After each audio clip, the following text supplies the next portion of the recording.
And that is a debate on motion 22708 in the name of Joe Fitzpatrick on migration and care workers. Can I ask those members who wish to speak in the debate to press the request to speak buttons now? And I call on Joe Fitzpatrick to speak to and move the motion. Minister, please. Thank you, Presiding Officer. In moving the motion, I welcome this opportunity to debate at a time when social care, along with other public services, are facing an unprecedented global health emergency. I want to begin by putting on record the Scottish Government's sincerest thanks to all social care staff. They work tirelessly to provide exceptional care and support to individuals and families across the country. They deliver this outstanding care and support day in and day out. It's been particularly difficult during the last 6 months of the pandemic. Staff have had to face the most extraordinary challenges on a daily basis. We recognise and thank each and every one of them for their personal contribution. We need to remember, of course, that staff in this sector include a significant number who have migrated here. They have chosen to make Scotland their home and to work in one of the most important services. Scotland is a welcoming nation, and we are grateful for their contribution migrant workers make to enriching our society. We are clear that attracting and retaining the right people and raising the status of social care as a profession is key to delivering quality care. We're already taking action, along with partners, to support recruitment and retention of the social care workforce. For example, early this year, we carried out a national recruitment campaign aimed at frontline workers in adult social care. The campaign encouraged people between the ages of 22 and 54 to consider a career change to work in adult social care. The campaign also targeted key influencers such as careers advisors and employers. Consideration is being given to a further social care recruitment campaign to help to continue to build a resilient, sustainable workforce. Indeed. Neil Findlay. One of the ways in which to recruit and retain staff is to pay them well. Is the Minister aware of the judgment in the courts just today that Unison won, ensuring that staff there received payment for travelling between clients when they were involved in home care? And does he agree that all social care workers across the whole of Scotland should be getting paid for waiting time and travelling time when they are doing home care? Minister. So I'm not directly aware of the outcome of today's judgment, but I do think that, as well as looking at the cash value of people's salary, it is important that terms and conditions are part of that. I think, on balance, we have some of the best terms and conditions for the social care workforce, but that doesn't mean to say it's not appropriate for us to continue to look at what more can be done, and I'm sure that we'll look carefully at the judgment that's there today and whether there's implications elsewhere in the service. Through the Scottish Social Services Council, our social services workforce regulator, we've invested heavily over the life of this Parliament to support regulation and development of social services staff. SSC also delivers a range of support for recruitment and retention of the workforce. This includes resources on career pathways and promotional materials for schools, colleges, employment services and employers. They promote routes into careers such as foundation and modern apprenticeships and run a network of ambassadors for careers in care. Over the past 4 years, together with COSLA, we've ensured that adult social care workers are paid at least the real living wage. And earlier this year, we gave an additional £8.8 million to integrated authorities to deliver the real living wage commitment. During the COVID-19 pandemic, we ensured that social care workers are not financially disadvantaged due to their employer's occupational sick pay policy.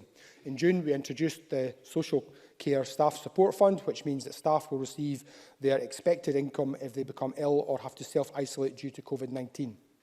Again, in response to the pandemic, the Scottish Government has worked with partners to deliver a national approach to recruitment, regulation and deployment, and to accelerate the expansion of workforce capacity. For example, an accelerated recruitment portal established by NHS Education Scotland and the Scottish Social Services Council encouraged health and social care workers who had left their profession in the last 5 years to return to the workforce during the pandemic. In recognition of the critical role of the social care sector, we've provided local authorities with an additional £100 million funding for the COVID-19 related costs. But the Scottish Government is not complacent. We have a long-standing commitment to the principles of fair work. We are working with stakeholders to further embed fair work principles and achieve better terms and conditions and more rewarding roles for the social care workforce. As members will be aware, in Scotland we have an integrated health and social care system. We therefore take a broad view on workforce planning and future recruitment needs.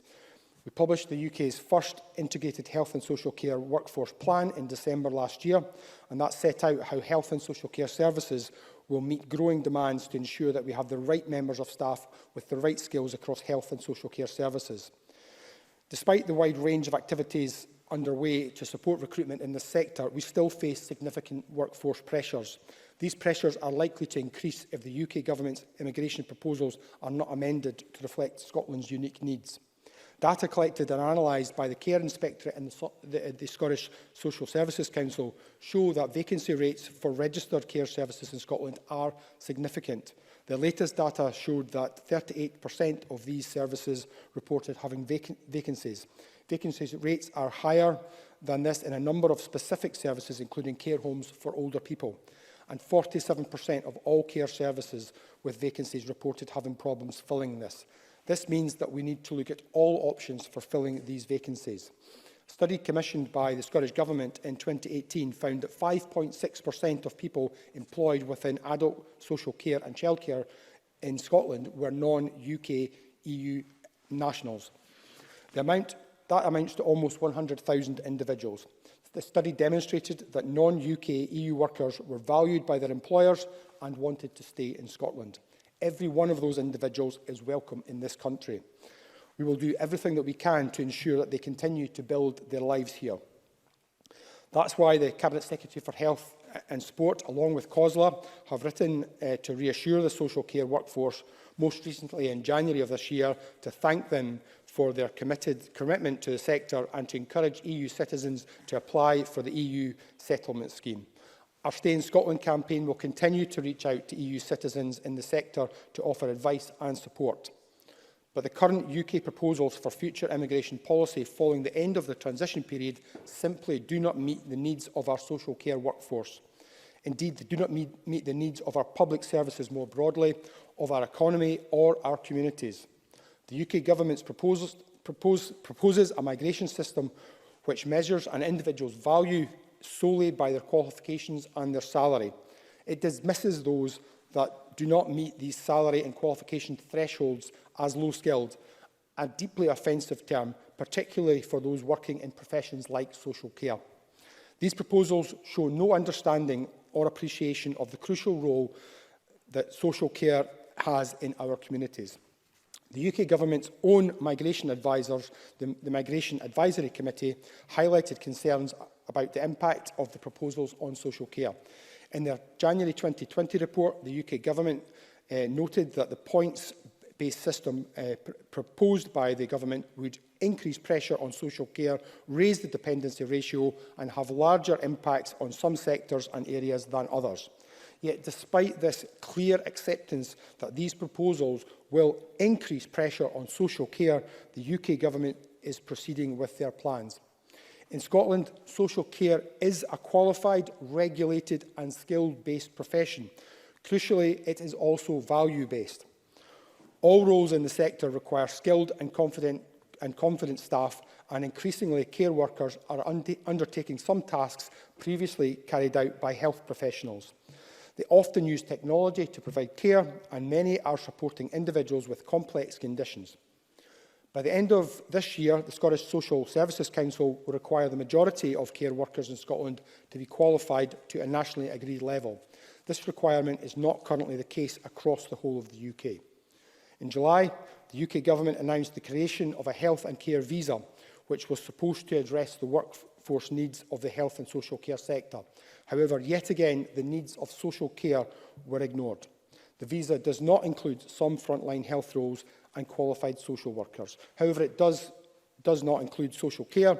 It does include some frontline healthcare and social workers. However, it does not include social care or indeed any of the support staff who play such a crucial role in keeping our NHS working. As opposed to freedom of movement, the new points-based system brings significant costs and bureaucracy for the individual and their family and their employer. The visa in its current form is of no help in terms of addressing the specific social care requirements needs here in Scotland.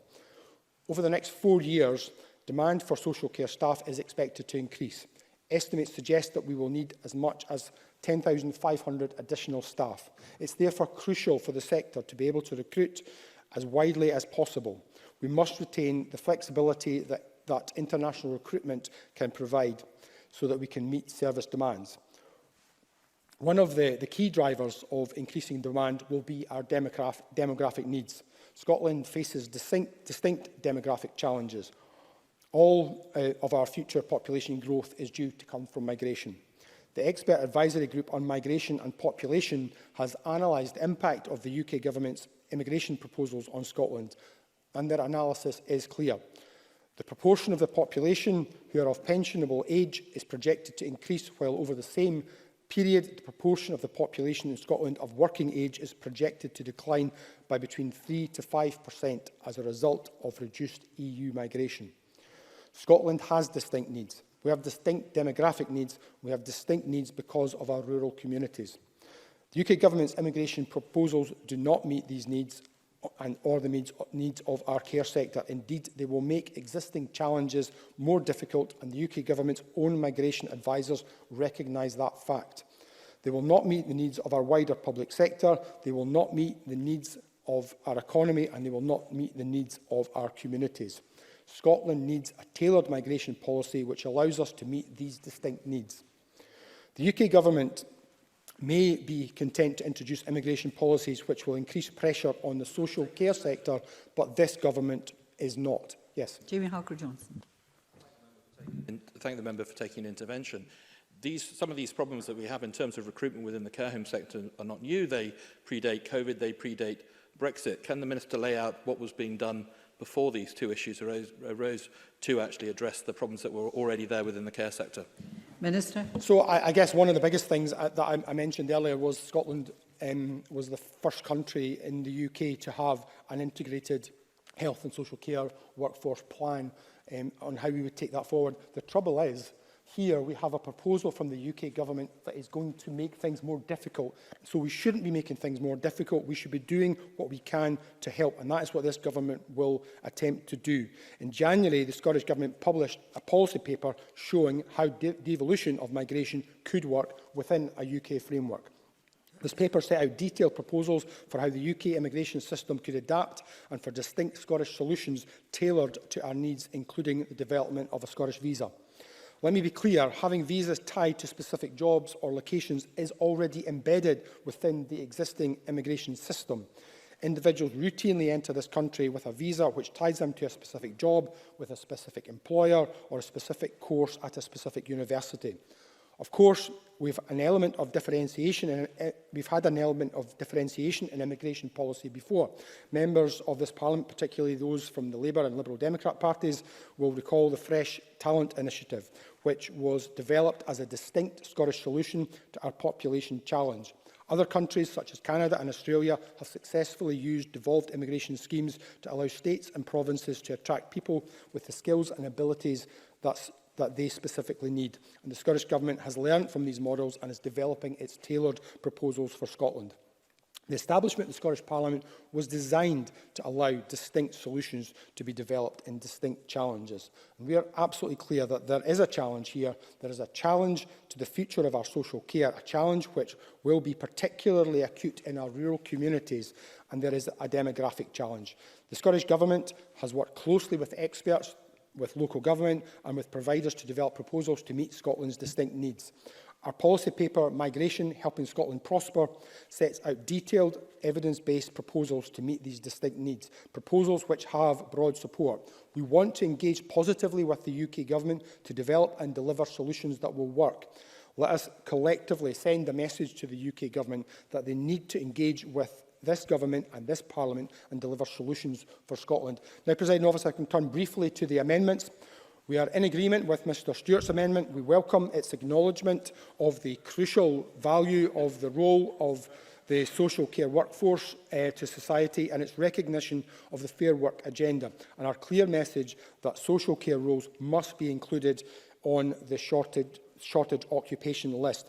I'm not sure it will surprise the Chamber to hear that we do not endorse the amendment put forward by Mr Cameron. The vacancy levels in the sector simply cannot allow us to rely on the home market alone, and we must retain the flexibility of international recruitment. Presiding Officer, migration has benefited Scotland and it can continue to benefit Scotland. It has benefited our economy, our culture, our public services and our communities. People have chosen to come here, to build their futures here and to contribute. We need to be clear in sending them a message today that we value you and we want you to stay in Scotland. Presiding Officer, I move the motion. Thank you. Thank you very much. And I now call Donald Cameron to speak to and move Amendment 22708.2. Mr Cameron, please. Thank you, Deputy Presiding Officer. Can I begin by moving the amendment in my name? I welcome the opportunity to open today for the Scottish Conservatives on this important debate. And I want to begin by praising all of Scotland's care workers in light of the current circumstances in which we find ourselves in. The current coronavirus pandemic has presented this sector with significant challenges, some of which I will remark upon later.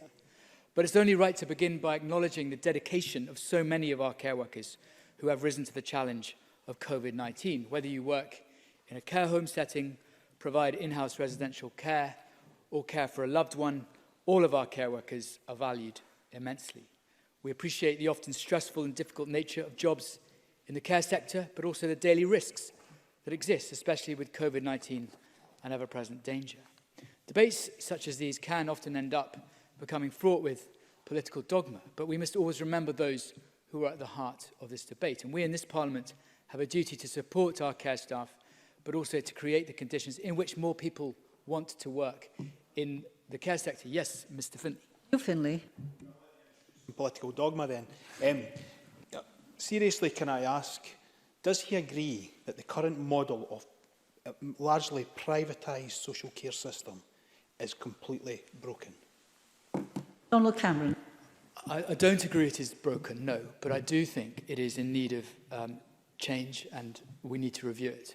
And I'm glad he intervened because I remember when he was convener of the Health Committee, one of the most salutary moments that I've had as an MSP, and there are people here who were also on the Health Committee, I remember Claire Hockey, Tom Arthur, was when we spoke to carers under in sort of private conditions about their lives, their experiences and their work. And I think we can all agree that their experience and their, frankly, their disillusionment that they spoke to us about was incredibly moving, and we all must seek to change this system. We have a duty to support our care staff, but also to create the conditions in which more people want to work in that sector. Now, over the years, as a party, we have been at the forefront of that. In 2015, we led calls for the carers' allowance to be increased to the level of job seekers' allowance. In 2016, we succeeded in passing an amendment to the Carers Bill, requiring local authorities to provide short breaks for carers and ensuring that a person's care plan must be agreed as soon as possible before they leave hospital and with the involvement of the carer. This has given carers some much-needed time away, benefiting their quality of life and well-being. And in 2018, we called on the SNP government to deliver the increased carers allowance, despite dawdling by the government. And in our manifesto for the general election of last December, we set up plans to extend the entitlement to leave for unpaid carers, the majority of whom are women, and to ensure that their pension is protected. And most recently, we led calls for care workers who look after vulnerable people in the community to gain equal access to coronavirus testing as those who work in care home settings. So we attempt to regularly engage with the sector, especially at this time, both at a general level, but also as individuals, be that Scottish Care, the Care Inspectorate, or independent care homes and care workers most importantly, because we want the best outcomes for those who work in our care sector. Now, turning to the substance, yes, I will. Thank you for taking the intervention. Can I ask then, what do you think of Donald McCaskill's for Scottish Care, who described it as a slap in the face for the care sector and said that the plans reflected a shameful lack of value for social care? Donald Cameron. I don't accept that criticism, and as I've said, I think our party's record speaks for itself in terms of the value that we place on care workers.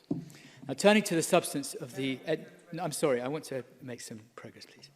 Turning to the substance of the motion, I do say that it misrepresents the position of the UK government in quite a significant way.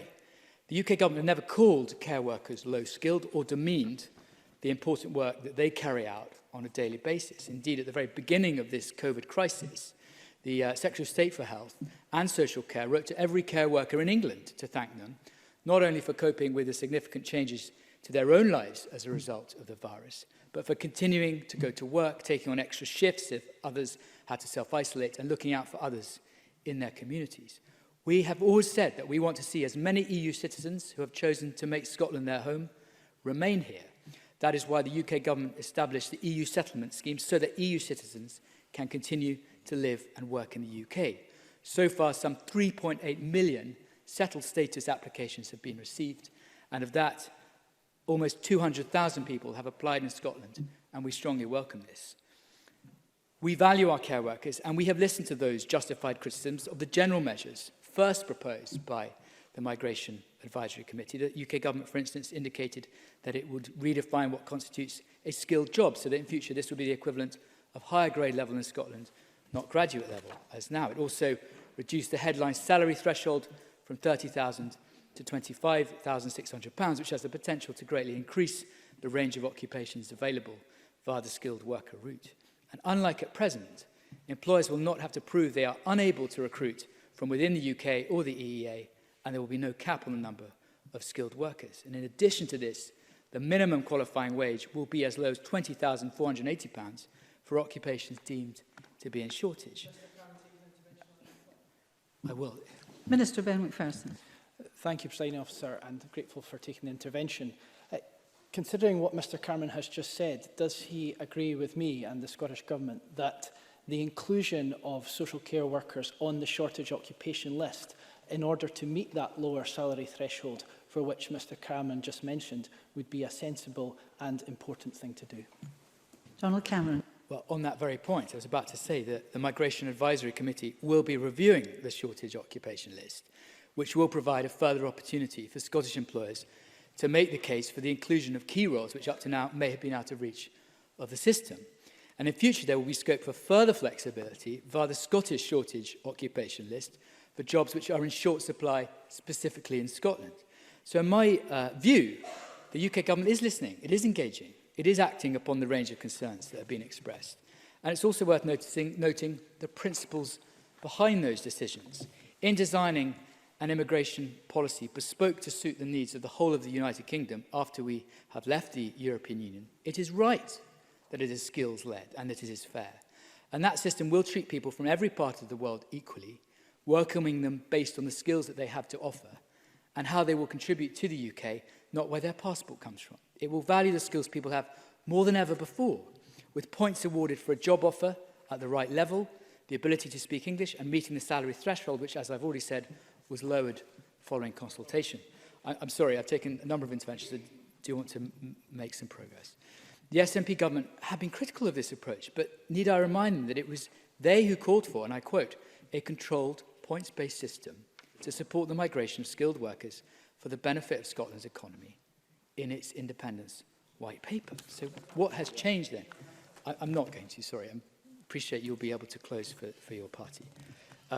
Those of us on these benches remain willing to meet with local care operators and, again, most importantly, local carers to hear their views and concerns and act appropriately where there is need to do so. For example, one thing that many in the sector have acknowledged is that a reliance on hiring workers from outside the UK cannot be the sole solution to the long-standing issues of recruitment in social care. And we have long said, in similar debates on this matter, that the issue of staffing vacancies across our health and care service and our social care sector did not begin when the UK voted to leave the EU in June 2016. There have been long-running issues with recruiting carers. There have been long-running issues about appreciating and valuing the challenging work that they do. There have been long-running issues about vacancy levels in the sector. And it's a problem that has dogged this government. And indeed, our over-reliance on migrant workers to fill vacancies in sectors like social care has meant that we failed to inspire a generation of people in Scotland to choose social care as a career. We must change that, not just because of the current situation of COVID that we're in, but because it is what care representatives have called for. Age Scotland has said that it recognises we can't rely on immigration alone to fill vacancies. More people from all backgrounds need to see social care as a fulfilling career with better pay and status across the profession. And it went on to say that when it comes to recruitment and retention of staff, these efforts must be continued and concerted and not reliant on single recruitment drives. And only a few years ago, Scottish Care noted on the matter of retention of care workers that the sector is losing nearly 2/3 of care staff within the first 6 months of their employment. So we don't see, whether it's Brexit or COVID, these as reasons to change the approach to long-standing issues in our social care sector. It's abundantly clear there are much wider, much more ingrained issues that must be dealt with to improve not just recruitment, but staff retention and to boost the number of Scots who choose care as a career path. Now, that may be a debate for another time, but we do have a sector that is struggling with the pandemic. The Health Secretary promised that care home workers were all being tested weekly, but we know that isn't happening. So I would caution this government in coming to this chamber to preach about the social care sector, when at this moment in time, not just because of the pandemic, but because of long-running issues, the facts tell a different story. In closing, Deputy Presiding Officer, I want to reiterate some specific points. These benches support wholeheartedly those who work in our social care sector. We support those who have made it their career to help others, and we value that work in the strongest possible way. As a party, we have long backed those who work in the sector, and we will continue to into the future. We also support and welcome those who have moved to the UK from Europe and further afield to work, to live, to grow a family. They are part of our national fabric. We want European citizens to stay here, even though the UK has now left the EU, because their effort is as valued as those who are born here. But we also want this government to recognise it has much more to do to encourage Scots of all ages to take up a career in social care and to improve working conditions and job retention.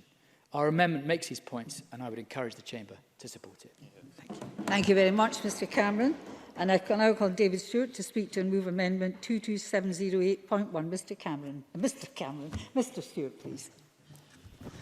Thank you very much, Presiding Officer. And I warmly welcome the debate as the philosophy of freedom of movement and inward migration makes modern Scotland an enlightened, welcoming and open society. It is about us. It defines who we are as a country and a community, brave in spirit and internationalist in outlook. And as Donald Dewar said in his unforgettable speech opening this Parliament, the day when democracy was renewed in Scotland, when we revitalised our place in this UK, this is more than our politics and our laws. This is about who we are, how we carry ourselves. So our passionate and dedicated frontline care workers from home and abroad have carried out sterling work during this dreadful pandemic. And that's why my party opposed the UK immigration bill. We all know the great benefit that freedom of movement has brought this country. The new legislation introduces, as we heard from the Minister, a salary threshold that is damaging to our care workers and the people they serve, while branding the people saving lives and keeping the country running through the crisis as low-skilled. The new fast-track visa scheme will, as we heard from the Minister earlier, will exclude care workers, and the salary threshold of £25,600 will be a double whammy for the average care worker on around £19,000, meaning they will face exclusion on two levels. And as Unison Assistant General Secretary Christina McNay said, and I would refer members to my Registrar of Interest, Presiding Officer, these plans spell absolute disaster for the care sector. Care doesn't even get a mention in the Home Secretary's plans. Care work is highly skilled but low paid, so falls foul of the government's arbitrary immigration threshold. And the IPPR found that 4 in 5 of EEA employees working full-time in social care would be ineligible to work in the UK under the current skills and salary threshold the government wants to impose. So don't just take my word for it. Listen to Professor Martin Green, who's the Chief Executive of Care England. He said the decision to exclude care workers from fast-track visa scheme, and I'm quoting, has the potential to destabilise the sector even further with potential disastrous consequences. And the Health and Sport Committee, which I'm a member, and I note there's other members here in the Chamber today, undertook an inquiry in 2018 on the impact of leaving the EU in health and social care. And it concluded, and I quote, "Free movement of workers is a fundamental principle of the EU. It entitles EU citizens to live in another EU country, look for a job and work without a permit. And one of the most significant potential impacts of Brexit on health and social care relates to workforce. The NHS and social care sector in Scotland currently employs many workers from the EA, which is made easier by free movement rules arising from EU membership." So, Presiding Officer, in theory, EU citizens and their families already in the UK, for example in the care sector in Scotland, can remain and work here. However, my own anecdotal experience talking to a manager of a large care provider in the Highlands is that many EU citizens, such as from Poland, have voted with their feet. They've either returned to their home nation or moved out of the care sector. And as the Health Committee evidenced, it's hard to gauge the potential impact on the NHS and social care services, as data can be scarce. But according to the Scottish Government figures, there are around 12,000 non-UK EU nationals working in health and social care, which is around 3% of the total workforce, or around 4% of nurses and midwives. So there are many key problems after Brexit. For one, workforce shortages, as we've heard from Donald Cameron, is already a problem and may well get worse. Now, my own health board, NHS Highland, said in evidence to the Health and Sport Committee, and I'm quoting, "With the uncertainty of the future, we are starting to experience a reduction in the migrant workforce. We have really welcomed the migrant community. They're part of who we are and how we deliver our services in NHS Highland, and we're concerned about what might or might not happen." So, we already have a recruitment and retention crisis in social care, as evidenced by organisations such as Scottish Care. It must not be made worse by a future system of migration that places barriers to those who wish to come to nurse or to care in Scotland. Some of the barriers we've faced or are likely to face are, of course, the end of freedom of movement in January, the NHS levy, Presiding Officer, which I haven't time to go into, but the Minister may wish to call in his winding up remarks to say this is still hitting our care workforce, income barriers, occupational barrier caps, increase in bureaucracy and complexity, and a point-based system for visas. And as the Scottish Government report on workforce planning makes clear, at a national level, the Scottish Government has very limited control over the supply pipeline for social care workers. The number of workers entering the social care sector is significantly influenced by the funding available for social care services, the commissioning of services and market forces affecting competition from other sectors and employment. So, of course, it's important we keep a focus on domestic training and supply of our healthcare workforce, but international staff have long been part of our NHS and our social care services generally. And it's clear, if we want to deliver safe and effective care to patients, we need the resources that workers from out with our borders can offer. Now, BMA Scotland believe we cannot return to the target culture that dominated the NHS and social care pre-COVID. They believe it's not fit for purpose. And it was clear from the Starrick report on NHS Highland that target culture was one of the major factors in fostering and allowing poor behaviours towards doctors and other healthcare staff.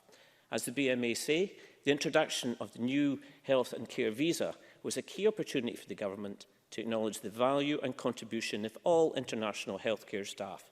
But instead they chose to leave care workers excluded and continued with the elitist approach to migration. The current pandemic has shown very much that low wages are no way synonymous with skill or value of the work or the worker. We need to send a strong message from this Parliament to our international workers in our healthcare services. We see you. We see the hard work and the care you put in. We thank you and we welcome you here. And as Jose Samaro said, let those who do not have a speck of migration cast the first stone. I move the amendment in my name. Call Alison Johnson, please, for up to 6 minutes. Thank you, Presiding Officer.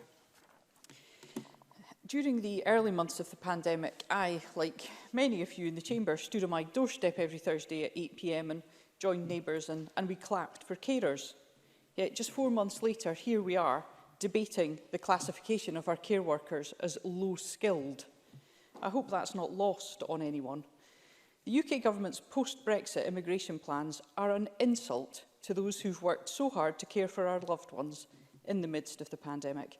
I won't forget images of workers camping outside care homes and going into people's houses in masks and gloves in the middle of lockdown. Their skill and their dedication were awe-inspiring. They are awe-inspiring. And that they're so, able to be so readily dismissed as low-skilled is a disgrace. Now, I've said before in this chamber that the UK Government's immigration plans are short-sighted at best. They will exclude many health and care workers from entering the UK, and that will have a devastating impact. Around 10,000 EU nationals are employed in our social care services, and we know there are already significant workforce shortages affecting the care service. Now, Donald Cameron pointed out that this hasn't happened overnight. It is an ongoing issue. As far as I'm concerned, all previous and current governments have failed to address this issue, but it absolutely baffles me as to how worsening this situation is something of a solution. It doesn't make any sense. The Tories' position is absolutely incoherent. At the end of December 2018, 38% of social care services had vacancies.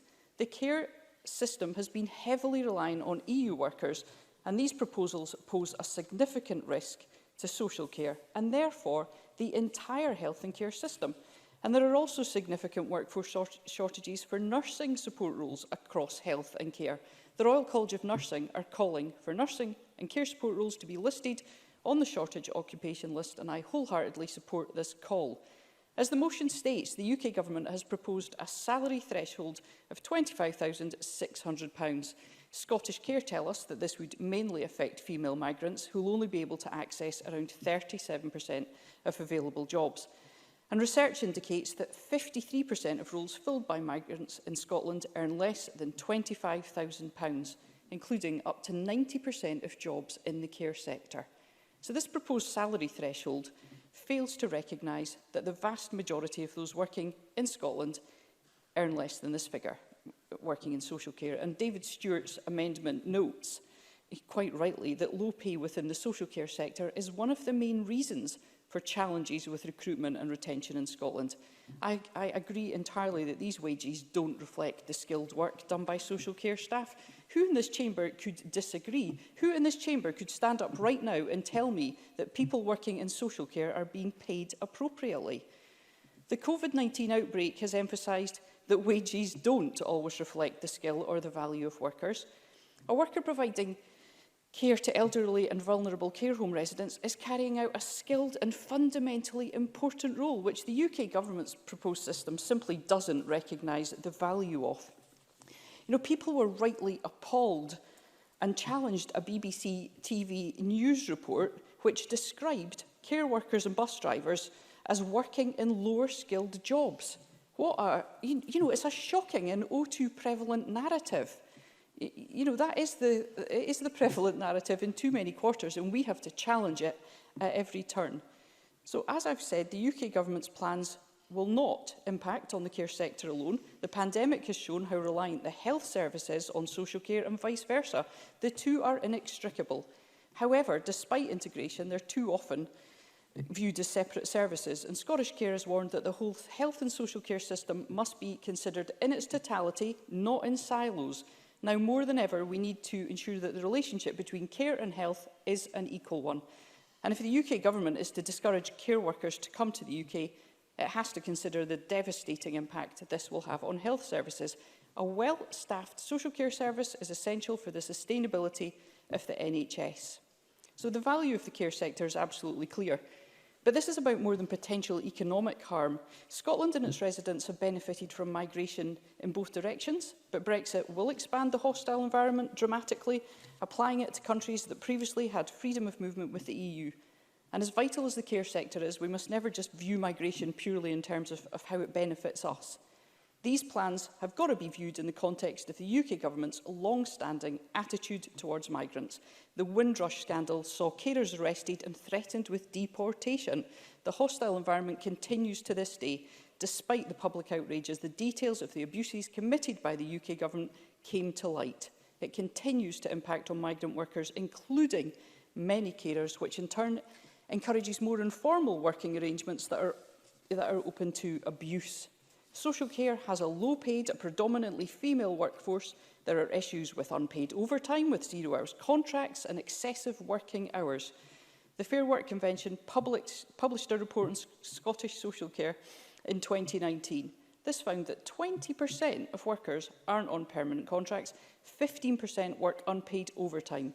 And the recent Glasgow Council equal pay dispute shows the historic unfairness in how workers in this sector have been treated. The STUC have called for collective bargaining structures to be established in the social care sector. I welcome the fact that the Scottish Government is committed to exploring how to establish collective bargaining here, but more is needed.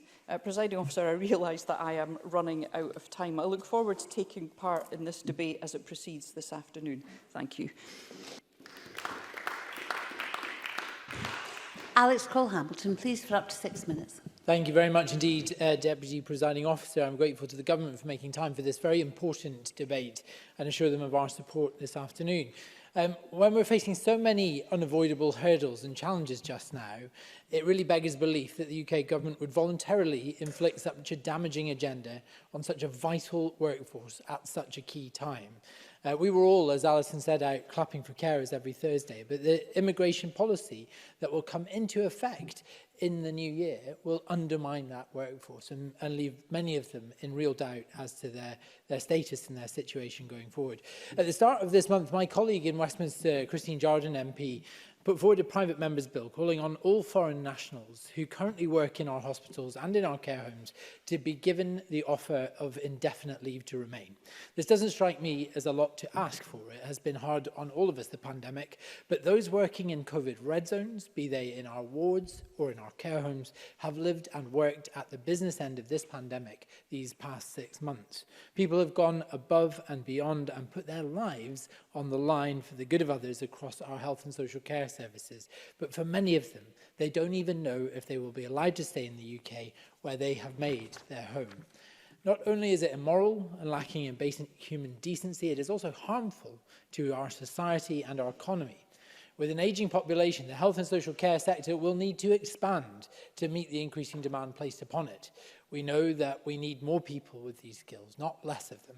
Migration Watch says plans for a points-based immigration system are flawed, and the Conservatives often say that it works well in Australia, but the context couldn't be more different. Australia introduced the points-based system to increase immigration, not to cut down numbers, so theirs was designed completely differently. It's not surprising, but it's still disheartening to see the Conservative government play to the anti-immigration lobby rather than designing policy around what our country, our economy and our public services need.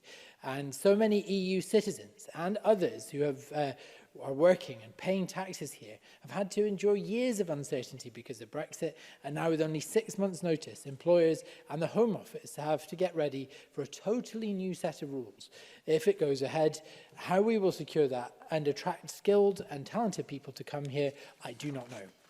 So it's disappointing to see the Scottish Conservative amendment today, which does try to defend the indefensible. The truth is that their plans, their UK government plans, would bring us chaos rather than control. And the truth is that every part of the United Kingdom has overwhelmingly benefited from immigration. Instead of falling into line with the diktats of their Home Secretary, Scottish Conservatives should be helping to steer the debate across the UK to protect those key workers who have made their homes in the UK with an immigration system that works for the whole of the UK. And we know our health and social care systems are reliant on staff from every corner of the planet. About 29% of doctors in NHS hospitals and 12% of all healthcare workers are from overseas. The British Medical Association has warned that any changes to the immigration system that could deter those who want to work here from coming to the UK will risk, and I quote, having significant implications for the staffing of the health and social care services, quality of care and patient safety in the future.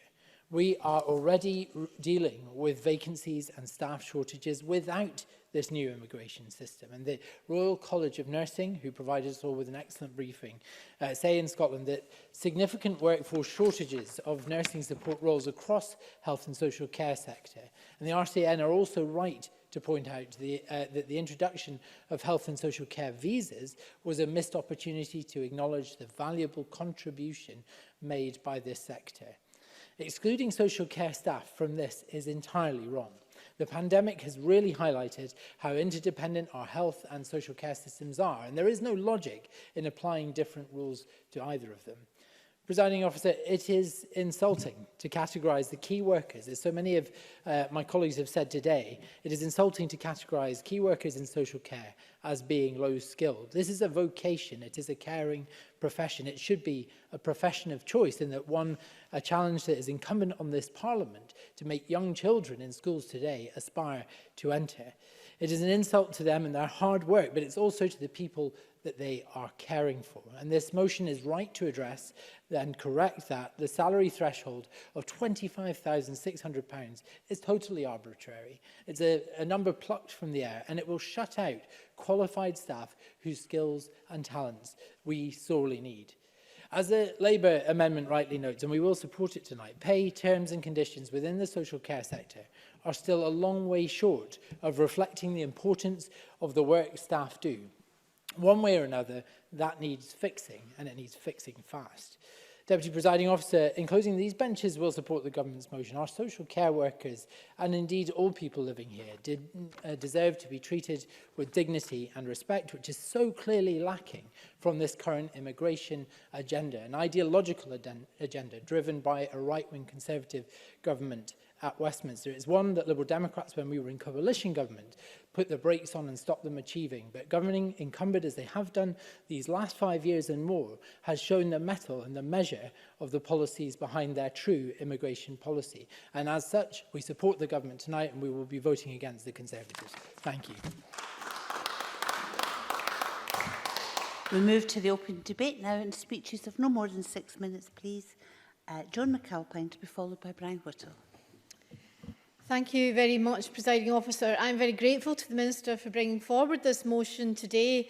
Now more than ever, we should recognise the significant contribution to Scotland's social care sector made by care professionals from all over the world. The Government motion today is timely. During the height of the COVID pandemic, as others have said, people showed their appreciation for carers regardless of where they came from.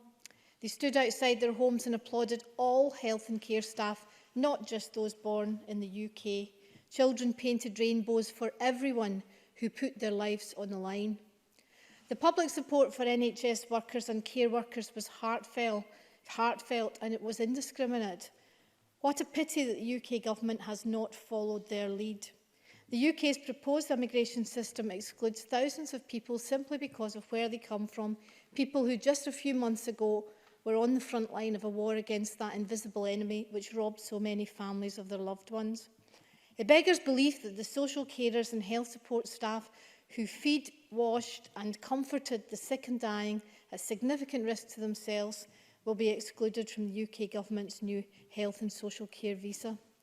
I agree with the motion that the UK Government's categorisations of these key workers as low-skilled does not recognise the social value, importance and skills they practice day in daily. It is not too late, Presiding Officer, for the UK Government to include social care workers on the shortage occupation list and within the health and care visa. I do hope that the strong message that we will send today from this Parliament will encourage them to see sense and show compassion. As I say, I hope the UK Government will listen to this Parliament, but sadly, I'm not counting on it. Last week, the Culture, Tourism, Europe and External Affairs Committee took evidence on this matter from the Minister, Mr Macpherson, and were dismayed to hear about how his attempts at constructive engagement had been repeatedly ignored by UK ministers. For a Scottish minister to write not once but 7 times since July 2019 and get no positive responses or significant engagement is frankly contemptuous. But I have to say, Presiding Officer, I do share some of the minister's pain. As the convener of the Culture, Tourism, Europe and External Affairs Committee, I wrote to the Home Secretary, Priti Patel, inviting her to give evidence to the committee, which has a long-running open inquiry into migration. I wrote to her on the 26th of February this year. I understand she is a busy woman, but a reply would have been courteous. I have repeated the invitation in a second letter this month, and I hope that this time she might find time to respond. Our migration inquiry in the committee looked in particular at the areas of Scotland which depend on workers coming from other countries, in particular the EU, who the UK government now plans to treat in the same way as third country workers. The inquiry heard of their importance to agriculture and tourism, as well as the hugely important social care sector that we're focusing on today. Some of the evidence we gathered is reflected in briefings for today's debate, and I would draw particular attention to Age Scotland, who point out that the social care sector in Scotland employs 10,000 EU nationals who work round the clock supporting older, frail and disabled people. I note that Age Scotland say that the UK government's categorisation of these workers as low-skilled is, in their words, insulting, and I agree with them. Like the Government's advisory group, our committee heard compelling and indeed frightening evidence about the demographic challenges Scotland faces. All of Scotland's population growth over the next 25 years is projected to come from migration. If EU migration in Scotland falls to half current levels, then our working age population would decline by 1% and the proportion of children by 4.5%. We heard that workers in Scotland born in the European economic areas were more likely to be working and contributed more to our tax and benefits system than they took out. Indeed, they contributed more than people who had been born here in Scotland. And because they had settled here and had families, they were ensuring that we had more working age population in the future to pay taxes that support the health and social care system that we all care so deeply about. This takes me to another aspect that came through strongly in our inquiry's evidence. If we are to keep migrants here, encouraging them to settle and bring up families to address our demographic challenges, we must make them feel welcome. Presiding Officer, I'm sad to say that Brexit and the spiteful legislation that has followed it, especially around migration, is not making these people feel welcome. And that's why, Presiding Officer, it's fantastic to hear the Minister today reach out to our EU citizens and tell them that they are welcome. Days like today, we can show that Scotland is an inclusive country, but we are prevented from demonstrating that fully because we are shackled by a UK government that is so inward-looking it borders on the xenophobic. The government has tried to offer an alternative that meets Scotland's needs and treats migrants with respect. But the UK government will not even reply to their letters to consider that very sensible and proportionate suggestion. That is why I believe it's time for Scotland to go its own way on migration, and the only way to do that is through becoming an independent country. Thank you. Brian Whittle, to be followed by Stuart McMillan. Thank you, Deputy Presiding Officer. I think in a debate that has the potential to see MSPs across this chamber disagree with each other in fairly strong terms, I'm going to break with convention and start by discussing issues in which I believe that we can all agree. I think Scotland's social care workers are a vital part of our wider health and care system, and it shouldn't have taken a global pandemic for that to be recognised. I think the shape of our care system was already changing, and COVID will only accelerate some of those changes, as we heard today in the Health and Sport Committee. I think that changes brings with it very real challenges when it comes to recruiting and retaining staff to meet that demand.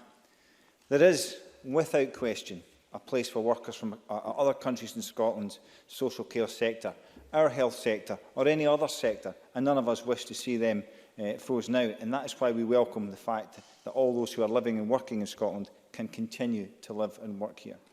But whilst the Scottish Government have chosen to focus their motion only on the role of migration and proper staffing and social care system, the challenge of recruitment is much wider than that.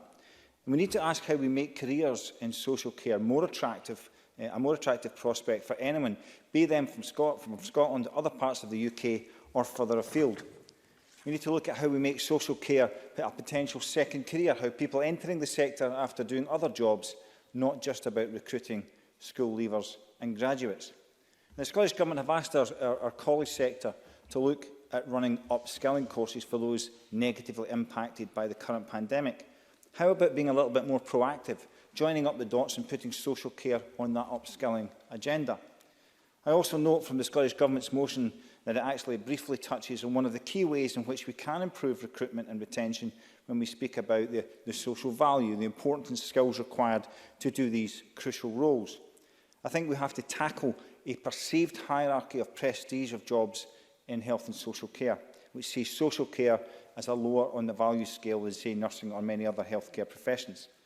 And I think that is a view of social care which we all must challenge if we are to have any hope of having a social care sector that can attract and retain talented workers.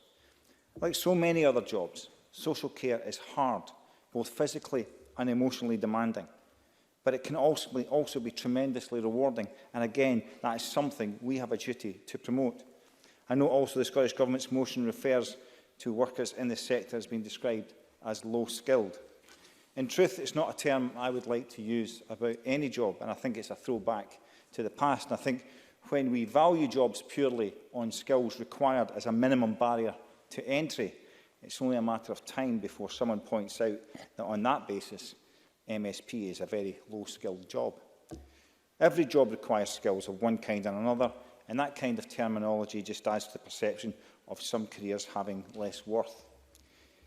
We could equally have had debate today about how we can create more opportunities for workers in the social care sector to develop healthcare and other skills throughout their careers, or a wider debate about the future shape of social care sector after COVID-19. And I think the conclusions would have been much the same. The shape of social care is changing.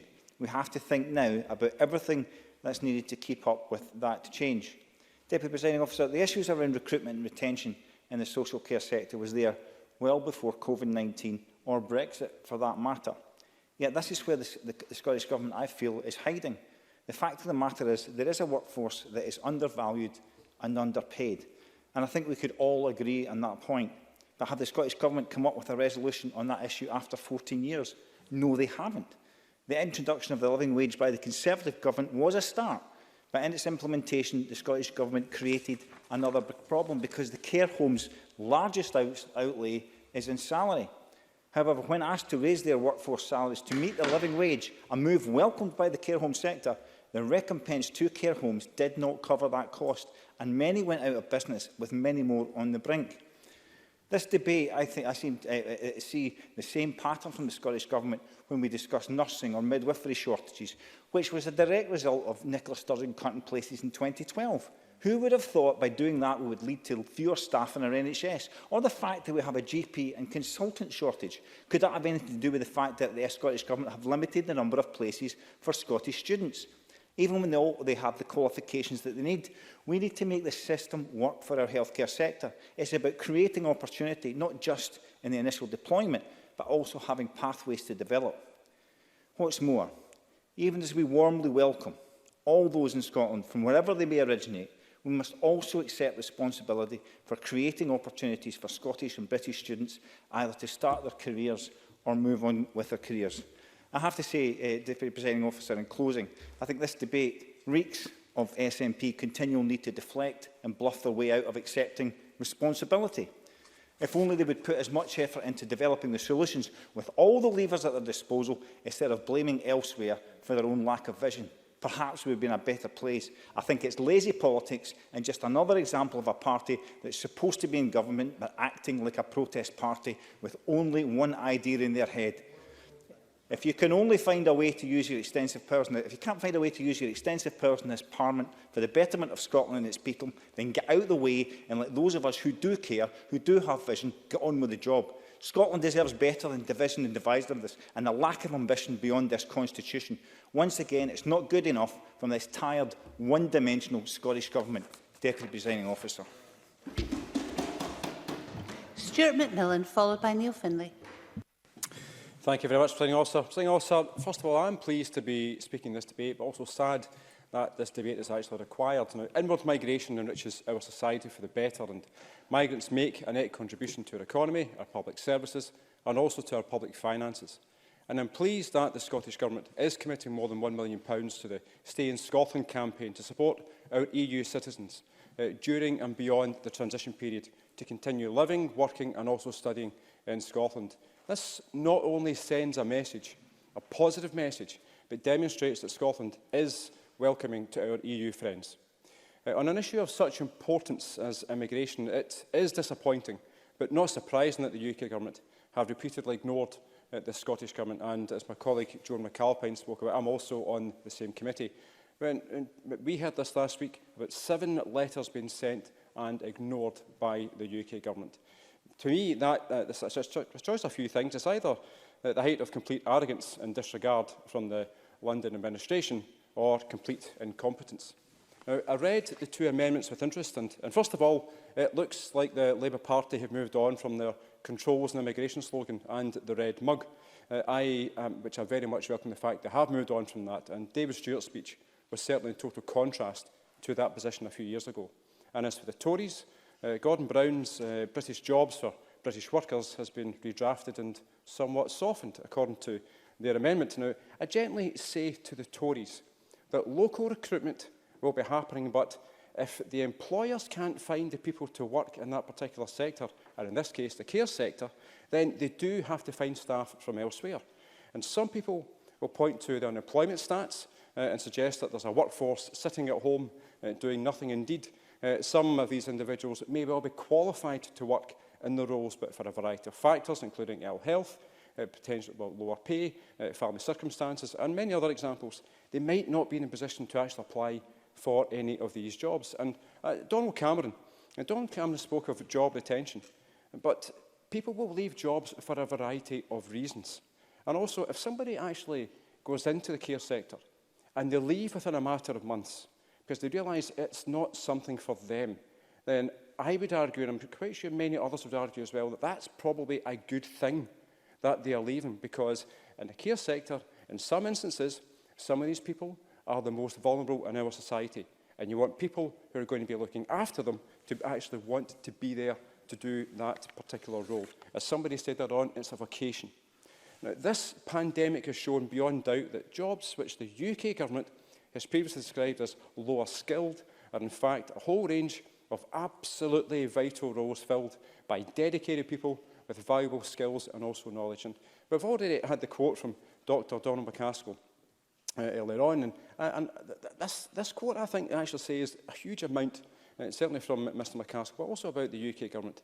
And I'll quote him here. He says that there have been few individuals who have more dedicated their lives to the fight against COVID-19 than those working in the frontline social care roles across Scotland. Now, we know that a significant number of these women and men come from the European Economic Area. Also, I'm glad that these people are here and working in Scotland. But also, this new immigration system proposed by the UK Government will leave Scotland's vital social care sector critically short of staff, and it would also damage a number of other important sectors in Scotland. And the UK Government's proposed salary thresholds ignore Scotland's needs, with 53% of roles earning less than the 25,000 and up to 90% in the care sector, as outlined in the Expert Advisory Group report. And also, the social work and residential care sectors are heavily reliant on migrants, with almost 10% of roles filled by workers from outside of the UK, and the majority of whom would not qualify for the visa under the so-called skilled worker route currently being proposed by the UK Government. I think it's astounding that the UK Government has introduced a health and care visa intended to show the UK's gratitude to frontline workers in these sectors, but that this initiative continues to exclude and disregard the huge contribution of social care workers. Now, Presiding Officer, we've also heard, in terms of Scotland's distinct migration needs, and we do need to have that tailored approach. And all of Scotland's population growth over the next 25 years is projected to come from migration. If EU migration in Scotland falls to half current levels, then our working age population would decline by 1%, and the proportion of children by 4.5%. And the FSB Scotland, they said, and I quote, "We have argued that there should be a system in Scotland which responds to the particular needs of Scottish industry and demography." Now, saying also, in 2017, the National Records of Scotland published the demographic and census analysis. And I'm going to use my own area as that example for Inverclyde. And I'll quote this particular bit from the report. Inverclyde is projected to have an ageing population over the next 25 years with a projected increase of 38% for those aged 65 or over. In contrast, the working age population that's aged 16 to 64 is projected to fall by 26% between 2014 and 2039.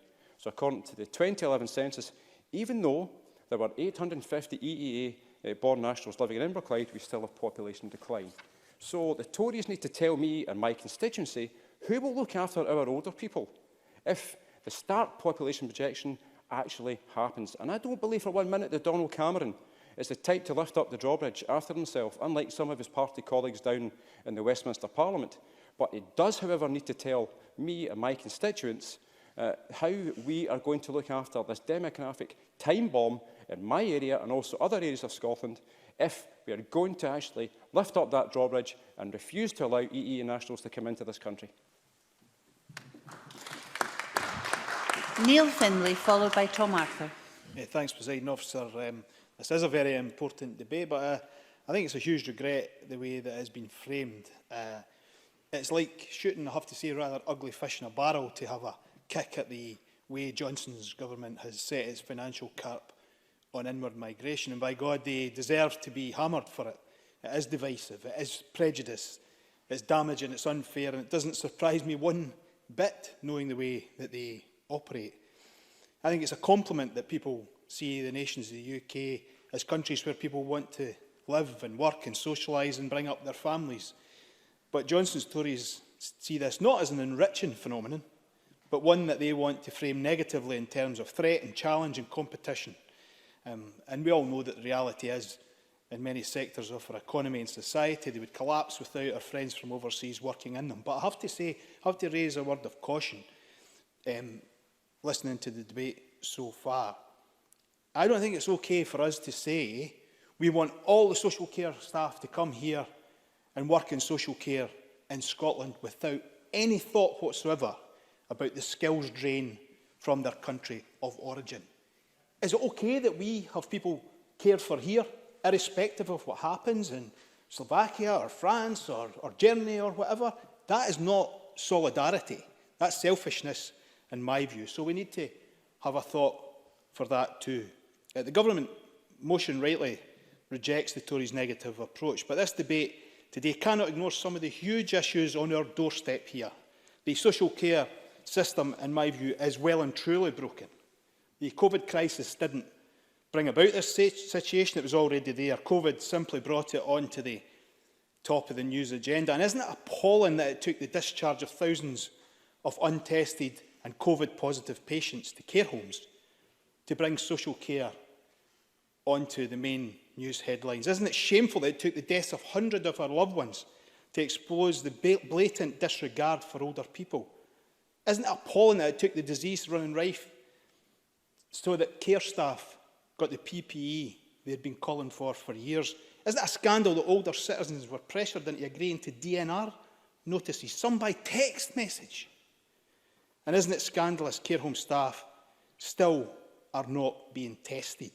Why are we not discussing those issues today? Why are we avoiding that debate and that discussion?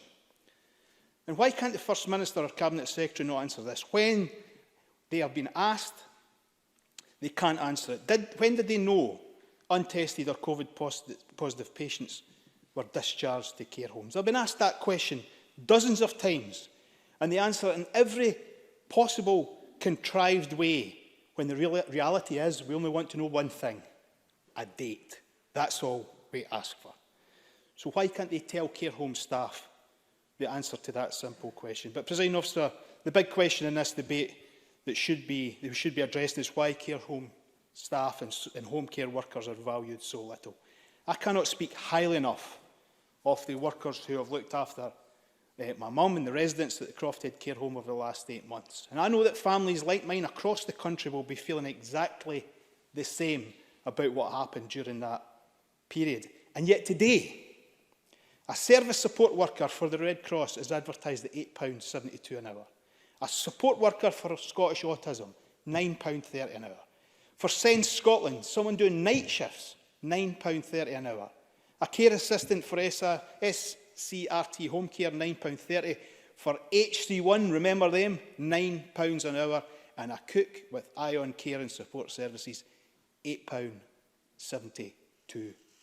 It's not acceptable to come over all morally superior about the Tories' absurd immigration cap, but in the next breath encourage people to come here to work for poverty pay on insecure contracts under extremely pressured conditions with no housing provision. And the Minister said earlier he believes we have some of the best terms and conditions for social care staff. Well, if that's some of the best terms and conditions, it shows how low the status of those workers has sunk. The Living Wage Foundation calculate the weekly amount required for a single person to live on is £316 a week. Today, I looked to see what the cheapest available accommodation is in Edinburgh. You can get a room, if you're lucky, for £100 a week. The average rent in Scotland is £692 a month. How on earth is a social care worker going to afford that? If we want to encourage people to come here to provide essential public services, or if, as the Tory amendment suggests, we want to expand local recruitment, then we need a revolution in the care sector. And I use that word advisedly. No more clapping for carers on Thursdays and turning a blind eye to poverty pay on Fridays. No more announcing pay awards, then relying on cuts to services elsewhere to fund them. No more blocking a return to national collective bargaining when employers and unions want it, and we could do it tomorrow. No more social care contracts being awarded without driving up pay, conditions and access to union representation. Presiding Officer, one words, videos of people clapping and posing for selfies doesn't pay the bills. We need to show how much we care by increasing pay, ending job security, calling time on exploitative employers, implement a national framework for collective agreements, ensuring safe working conditions. And then we can begin to create a social care system based on care and compassion, not low pay and profit. And by the way, Presiding Officer, I'll make the same speech again when we come and discuss this the next time, as I have done the last 10 times or 12 times we've discussed it in my time in Parliament, because almost nothing moves on in this field. And we'll hear warm words again from ministers, and we'll be back discussing the very same in a few weeks or a few months' time. Tom Arthur, please, followed by Bill Bowman. Thank you, Presiding Officer, and I express my thanks to the Government for bringing this debate forward. I want to begin by putting on record my sincere thanks to all migrants working across my Renfrewshire South constituency, both in social care and in other sectors, for their invaluable contribution to the communities that I am honoured to represent in this Parliament. Presiding Officer, the past 6 months of sacrifice, pain and grief have been the most traumatic experience our country has endured since 1945. The post-war era has witnessed many events that have scarred communities, changed the political weather and shaped our present-day identities. However, none can compare in scale and impact to the bitter reality of living through a pandemic. It is too soon to tell what the ultimate legacy of the COVID-19 pandemic will be, a pandemic that, as we speak, is deepening and accelerating across the globe. It is clear, though, even at this stage, that there are profound lessons to be learned. For it is in times of crisis that we see the true measure of ourselves, as individuals and as a society. It is when our personal values are most apparent, and it is when collectively we must decide what we value most. This crisis has forced us to confront reality, to ask ourselves what really matters and what we cannot live without. It is therefore no surprise that there has been a long overdue refocusing on what we mean by the term key worker. Clinicians and healthcare workers, constables and Police Scotland staff, the Scottish Fire and Rescue Service, local authority staff, first sector and social enterprise workers, farmers and agricultural workers, unpaid carers, those working in haulage and logistics, energy, telecommunications, water and sewage, supermarkets and security, and many more. They are the real wealth creators in society. And among those who have worked selflessly to keep the wheels of society turning, we owe a special debt of gratitude to our social care workers. Along with those working in our hospitals and other clinical settings, care workers have been on the front line and endured the most. Their contribution has been immeasurable and irreplaceable. As we move through the autumn into the winter, we are asking our care workers to continue their lifeline role of assisting and supporting our most vulnerable against the backdrop of a global pandemic that is strengthening. Presiding Officer, there are words I would use to describe our care workers: dedicated, professional, compassionate. It tells us much of the UK Government and of how little they have learned that they still choose the description low-skilled. This is a view born of an attitude where your contribution to society is judged solely by your salary and not the difference you make. It is a narrow-minded meanness of a bean counter. It betrays a poverty of compassion and an absence of any rounded understanding of the human condition.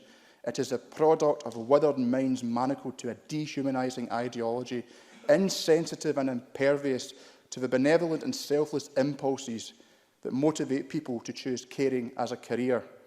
I use the word career, but caring is more than that. It is a vocation, quite literally a calling.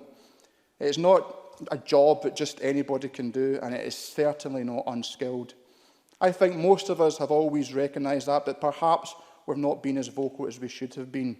If, as the First Minister has suggested, a national care service could be the lasting legacy of this pandemic, then at the heart of that must be the entrenching of parity of esteem and status between caring and other skilled professions.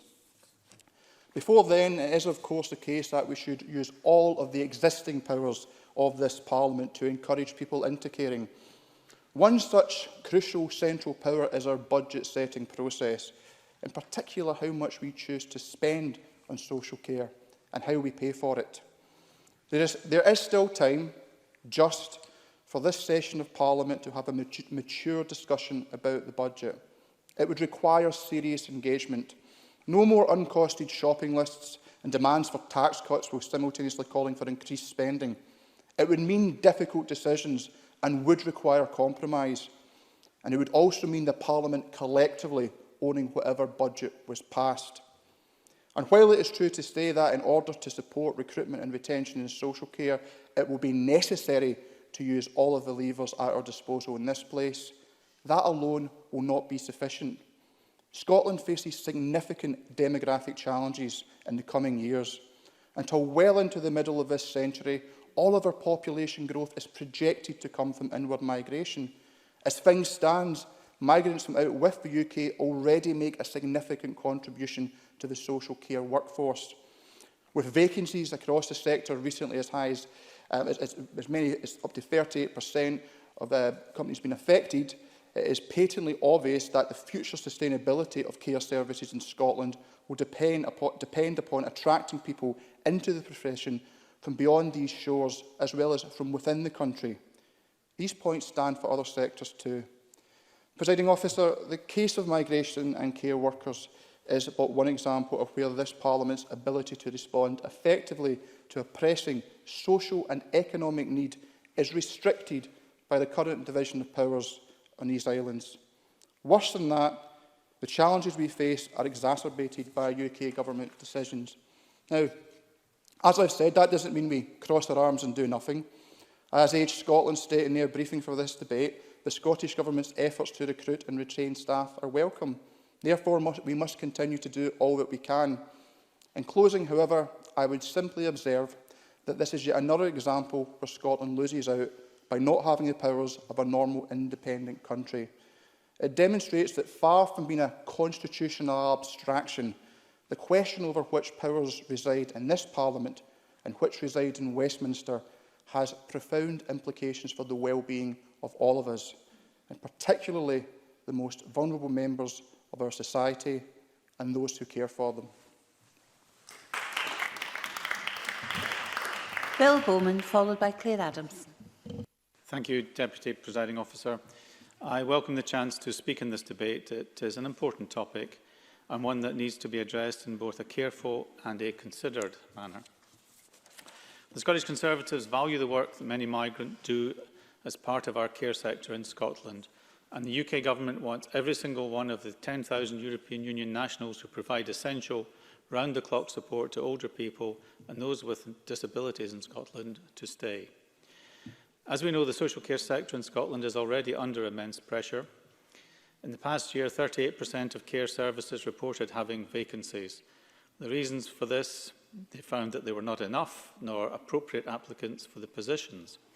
These vacancies are happening in the wake of ever-increasing demand as our population lives longer and with multiple long-term health conditions. Age Scotland's Waiting for Care report found that 4 out of 10 older people have waited longer than 6 weeks for the care they require. The care sector is an invaluable part of the Scottish healthcare system, and that has never been more true than throughout this ongoing coronavirus pandemic.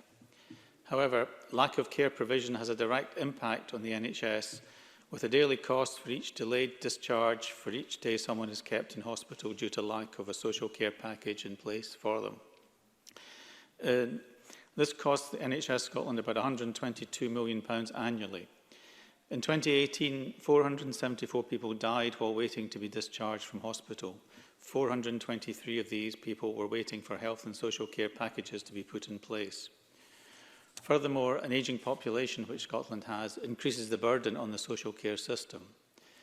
National Records of Scotland predict a 23.2% rise in the number of pensioners by 2043, equivalent to more than 240,000 older people. It is for reasons like these that we cannot rely on migration to Scotland alone to fill these positions. We need to start encouraging and training more local people to work in the care sector. Age Scotland again also recognises the need to encourage more local people into this line of work. There is work to be done to ensure that people from all backgrounds see social care as a fulfilling career with better pay and status across the profession. Now, EU nationals living in the UK are able to access settled status, which gives all the opportunity to remain in the UK.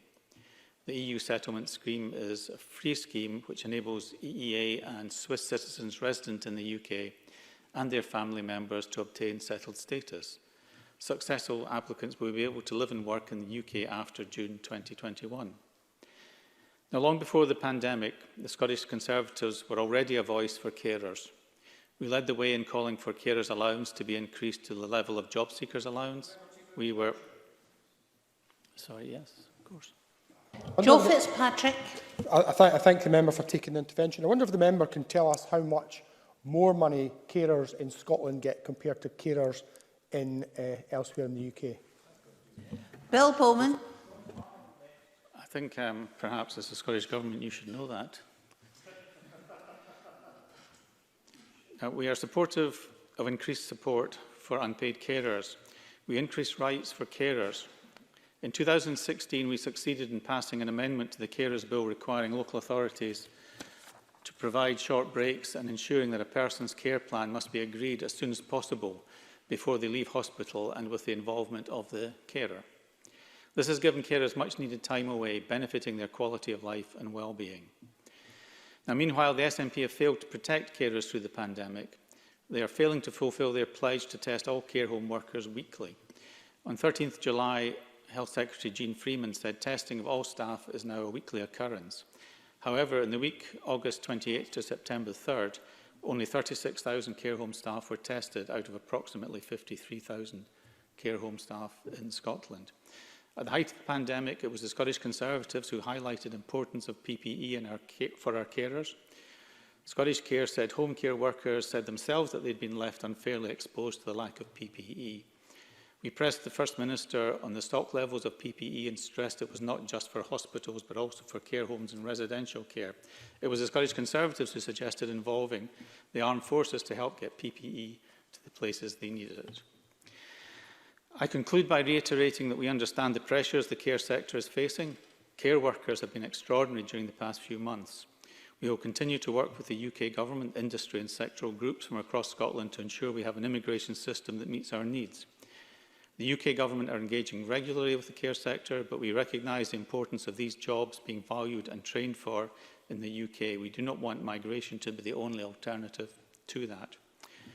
As my colleague Oliver Mundell is quoted in the Times last week responding to the SNP call for a separate migration policy in Scotland, no one is disputing the need for solutions and creating creative thinking across immigration, but to try and pretend that this is a constructive approach when it's yet another example of the Scottish Government refusing to recognise the constitutional settlement in the United Kingdom and another attempt to further the cause of independence is disingenuous. The care sector is an invaluable part of the Scottish healthcare system. That has never been more true than throughout this ongoing coronavirus pandemic. I support the Conservative amendment. Thank you. Claire Adamson, please, followed by Sarah Boyack. Thank you, Presiding Officer, and can I thank the Scottish Government for bringing this debate to the Chamber this afternoon. As the granddaughter of migrants, it becomes very personal for me when we're talking about migration and how welcomingly we are as a country. It's something I've spoken about many times. Indeed, when I was at university, I was taught by a Chilean refugee, and I'm very grateful that the influence he had on my life during my time at university. And I think it would be amiss if we let this afternoon go without actually suggesting that the fact that asylum seekers, many of whom are qualified nurses, doctors, care workers, and in other areas who are seeking asylum in this country, are not allowed to work. And it's to our shame that we do not make use, we do not, to the benefit of them and for us, allow them to work and have dignity in our country while they're seeking asylum. So I would say to Mr Cameron, if indeed the UK Government is a listening government, please listen to those pleas made many times from this place, and also to the plea about things like the Fresh Talent Initiative, which was to the benefit of Scotland, something unique to Scotland, in encouraging people who came to study here to live and work after their education time in this country. Something taken away from us and reinstated for three universities in England. And I think it's a shame that we don't have those opportunities for people coming. It's also a shame that, like the convener of the European Committee, my own committee has been trying to get a minister from the UK Government to come and speak to us about the impact of Brexit on our higher and further education institutes, and we have yet to have someone do that. We've had arranged meetings on many occasions, but quite a few ministers have changed position, and we've never yet had someone come to our committee to discuss these issues. And today, we talk, and we're supposed to be grateful for the fact that European citizens can apply for settled status. I can't help thinking that's no replacement for the rights that have been stolen from them to live and work in the UK as European citizens. And I regret the loss of their rights, as I regret the loss of my own rights to do the same in the European Union, and particularly the rights of my son, who, a young man at 23 now, can no longer choose to live and work in the European Union, when only a few months ago those options were open to him. I'd like to talk about what the Scottish Government has been doing in terms of the care, and I want to reference the COSLA, NHS Scotland and Healthier Scotland Scottish Government report, the Integrated Health and Social Care Workforce Plan for Scotland, that was published in December 2019. And in the opening comments from the Scottish Government and COSLA, it says in that every day the many thousands of people who work in our health and social care services display extraordinary leadership, professionalism, skill and knowledge. In everything they do, they demonstrate outstanding personal commitment. It follows that the planning carried out to recruit, deploy, nurture and retain this vital workforce must also be exemplary. And those comments, if true in December as they were, boy do we all know just how much those words mean in terms of their contribution to society. Because post-COVID, everyone has to look at how our society values people and take a long, hard look at who became the vital workers in our society during that crisis. Who were the people in the front line? Who were the people keeping our supermarkets stocked? And who were actually there for our loved ones when we couldn't be because of a global pandemic? And that's why I'm absolutely delighted that the review of adult social care has been established by the Scottish Government, and I commend Angela Constance, who's not speaking today, but in the Chamber, for her work in bringing that forward, because we absolutely have to relook at how our care sector works and how integrated it is, not just to our health and social care, but to our society as a whole. And we know the numbers. We know that we need the care workforce stands at over 360,000 headcount, and that translates to whole-time equivalents in Scotland. But it also means that to maintain that, the government itself has said we will require 1.3% per annum increase in NHS employees and a 1.7 per annum more social care employees up to the period of 2023-24. And what that means in people is that over 14,400 more home care and housing support staff will be needed. And that means that we have to all work to ensure that that's a workforce of dedicated, skilled people. We know that there is work being undergone in this area. In North Lanarkshire Council, they've instigated a care academy since 2017. So the Tory benches should be aware that we are recruiting and inspiring young people to get involved. But this is all about choice. If you choose a hostile environment, choose barriers to migration for skilled workers, choose the ending of the European rights of freedom, and choose salary thresholds above the levels of many care workers, then you're diminishing our country as a place where people want to come. And people will choose to take their skills elsewhere. This is a global issue, and we need to make sure that our country is open, welcoming, and providing real good jobs, well-paid jobs to people in the care sector going forward. Thank you, Presiding Officer. I have Sarah Boyack, followed by Fulton McGregor. Thank you, Presiding Officer. I'm really glad that across the Chamber, members have recognised the vital work care workers have undertaken in our communities throughout this pandemic. But while the conditions and stress of care work have come to the fore during that pandemic, the pressures facing care staff and low pay have been with us for years.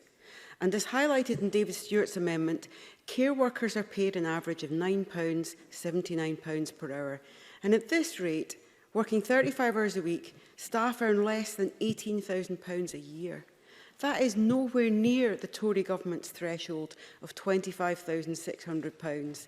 And does anyone in this chamber think that it's fair that the staff doing their best to look after and provide the quality of life of our closest relatives or our friends are earning so little? I don't. Making real, concrete changes to improve people's living conditions, to attract people to work in the care sector and to be properly valued for their work is absolutely essential.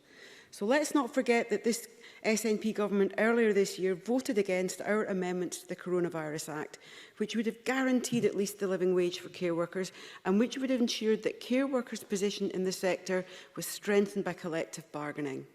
Moreover, to work as a care worker, you have to register with a professional regulator and pay a fee which has been waived for other sectors. And in a response to my written question, Jean Freeman stated that she had no plans to act.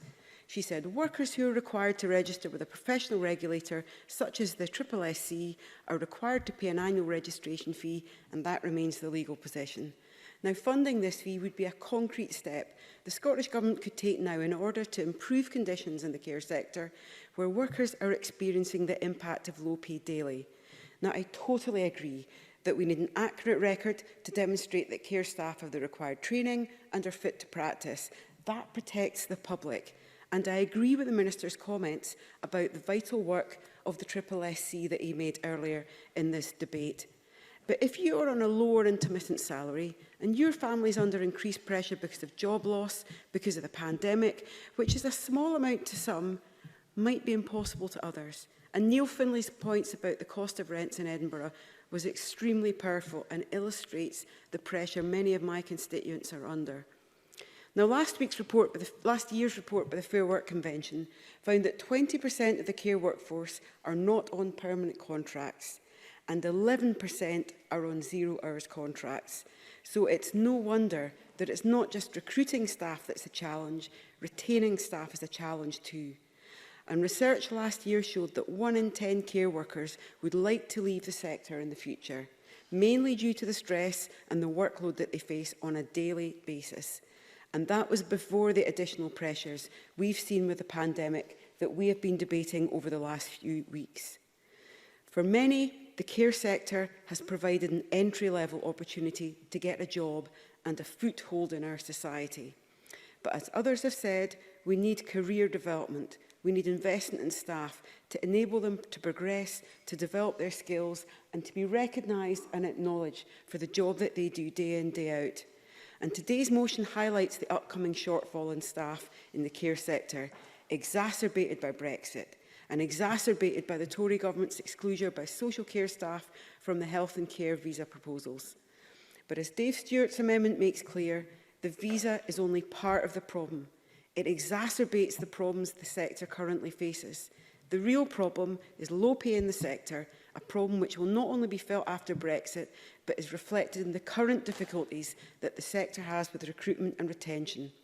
So we don't just need access to care jobs, we need careers, we need job progression, we need recognition. That's why Scottish Labour argues for national terms and conditions.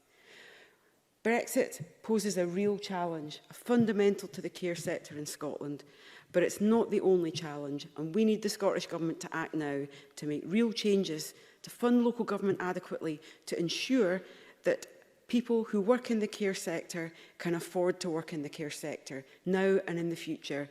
We need a strong, a skilled care sector for our future. It's an issue that, as others have commented, affects every single community in Scotland, and the demographics will make it more of an issue in the future. So I'm very glad that the Scottish Government will support our amendment today, but let's be clear, it will need funding to be successful. I remember the impact of past austerity budgets passed on to councils that forced them to outsource their care staff and that led to 15-minute care visits. I know people who left the care sector then because of that diminution of their role and of their salaries. So we need more than words. We need action and investment.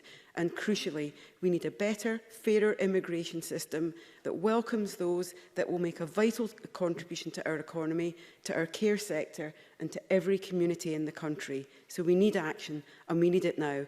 I hope both governments are listening. This is a crucial debate. We need action. Thank you, Presiding Officer. Thank you very much. I call Fulton McGregor to be followed by Annie Wells. Thank you, Presiding Officer. And firstly, just like others have done, I think it's important that we take the time to recognise and thank care workers for the immeasurable work they have undertaken during this ongoing pandemic.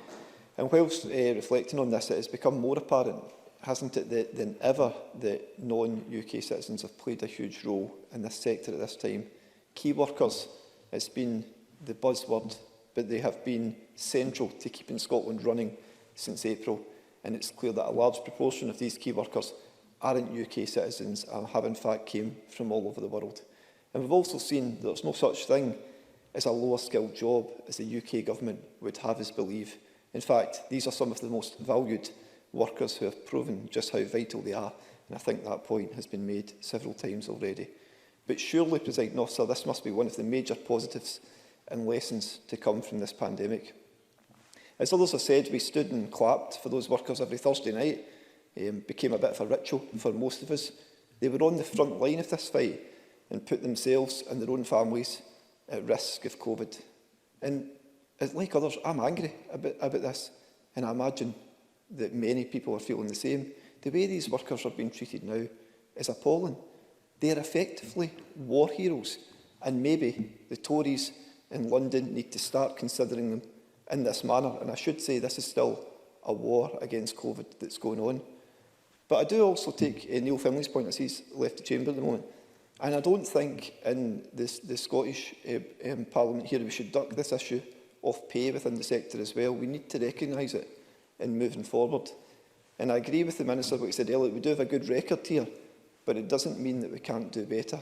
And I was talking to a social care worker just very recently, actually, who told me about working long hours just to make ends meet. But the important point here is that the First Minister has announced a care review. So this Scottish Government is dedicated to ensuring that there is a long-term legacy coming out of this horrible, terrible time. And I hope that this issue of pay will be considered as a part of that. But turning back to today's motions, Presiding Officer, I'm deeply disappointed, as I said, though I must not say surprised, that the UK Government's new immigration policy plans completely disregard key sectors that we've relied upon during this pandemic and gives particular disregard for our need of social care workers, especially here in Scotland, where we have a real need for care workers. And Age Scotland have been quoted several times, I thank them for the briefing, have said that in the past year 38% of care services reported vacancies, an unchanged figure from the previous year. Care positions are hard to fill and because there aren't enough applicants. But who in the Tory UK Government is caring about our most vulnerable? It doesn't appear any of them. Presiding Officer, 10,000 EU nationals provide essential support to older people and those with disabilities in Scotland alone. The majority of these workers would not qualify for a visa under the so-called skilled worker route currently being proposed. The UK's shortage occupation list specifies roles deemed by the Government to be in short supply within the UK resident labour market. Roles in the list benefit from the lax immigration requirements, allowing employers to hire talent from overseas at a lower salary threshold to meet their skills needs.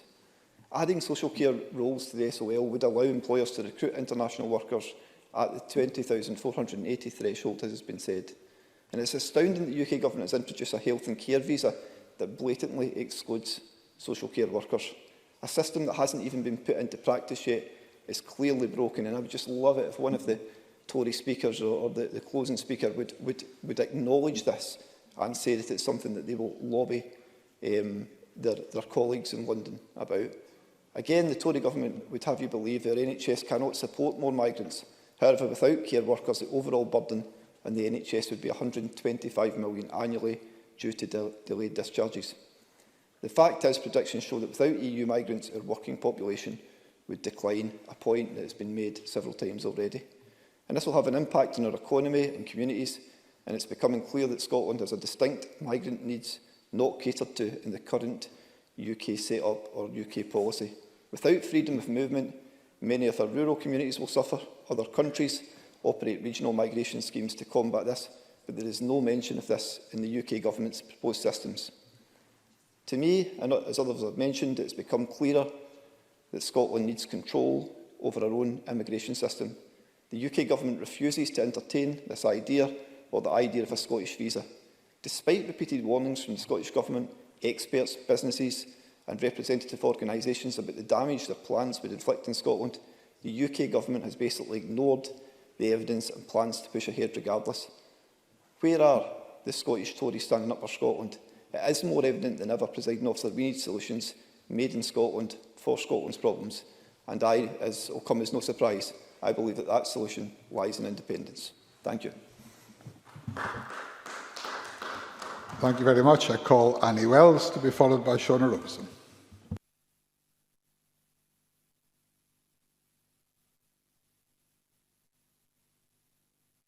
Tribute to the incredible contribution of all who work in our care sector. The last 6 months have proved their importance to the well-being of the whole country beyond any doubt, and I join colleagues in thanking them for all they have done and continue to do, no matter where they come from.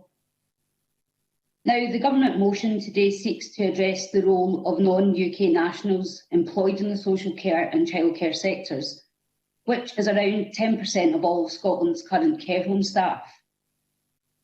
I appreciate the desire to make sure there are appropriate staffing levels in these settings. After all, if there is anyone who knows about poor workforce planning in healthcare, it is any of Scotland's last 4 health secretaries. But the Scottish Government's position begins and ends with the view that the only way to solve this issue is through immigration. I see nothing in the Government motion pledging to improve recruitment for the care sector at a domestic level, for example. What the motion does do is criticise a points-based immigration system. This is exactly the same kind of points-based system on immigration that the SNP advocated for use after independence in 2014. The Scottish Government complain about the £25,000 salary threshold, but forget that it is being reduced from the more than 30,000 it is now, and don't mention the even lower threshold of just over 20,000 for occupations deemed to be in shortage. I'm sure on all these points it was a matter of simple oversight, rather than a conscious effort to obscure facts that the SNP finds inconvenient. And it is useful to give an accurate picture of the measures that will seek to bring people from around the world to advance our health and care sectors. Measures, as we've heard already, such as the shortage occupations list for both the UK and Scotland. And I'm sure that if ministers believe that there might be shortages in the care sector, then they will have made representations to the Migration Advisory Committee for their inclusion on these lists. However, if we consider that immigration is not the only response to workforce planning issues, it opens up a variety of options to provide stability for care homes in the future. And one of the best ways to do that is to look at solutions right here at home. Is it the case that working in the care sector is viewed the same way as being a nurse or a paramedic, for example? I'm not sure that it is. If we can make social care a more attractive option through better conditions and a more rewarding career path, we can reach an entirely new group of people who haven't considered the idea for themselves before now. This could mean delivering more dedicated course content at colleges and universities. It could mean improving access routes for people either looking for their first career or looking to retrain and do something different. Now, it is true that the COVID pandemic has made it clear that the sector needs to see significant reform, but taking that opportunity to bring in a new generation of staff would seem like a sensible option.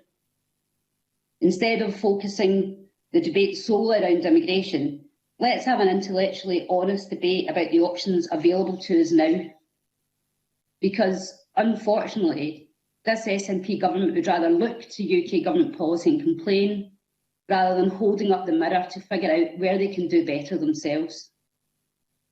Workforce pressures in care home settings are a devolved responsibility, and there are plenty of ways the Scottish Government could act to alleviate them right now. They could improve localised recruitment right now. They could work constructively with the UK Government to identify exactly which roles are most in need of migrant workers through the shortage occupation lists. They could extend their affection for care home staff by providing adequate testing during a deadly pandemic, having failed to do so in recent weeks. Care workers provide vital care to some of the most vulnerable in our society and have put their lives on the line during these last few months.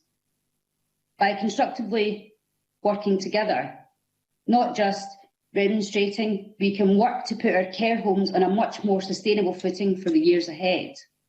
That is what is needed. So we should resolve to do nothing less. Thank you, Presiding Officer. Thank you very much. I will call Shona Robeson in a moment. She will be the last contributor to the open debate, after which we will move to closing speeches. I remind members that those speaking remotely can neither make nor take interventions, but I hope members will have other opportunities to say what they have to say. Shona Robeson. Thank you, Deputy Presiding Officer, and I'm pleased to be able to take part in this important and timely debate. Before turning to the issue of immigration, I want to particularly welcome the announcement of the independent review of adult social care, including consideration of a national care service. I think without doubt the pandemic has made us all take a long, hard look at the care sector and has made us focus on the weaknesses of the current system.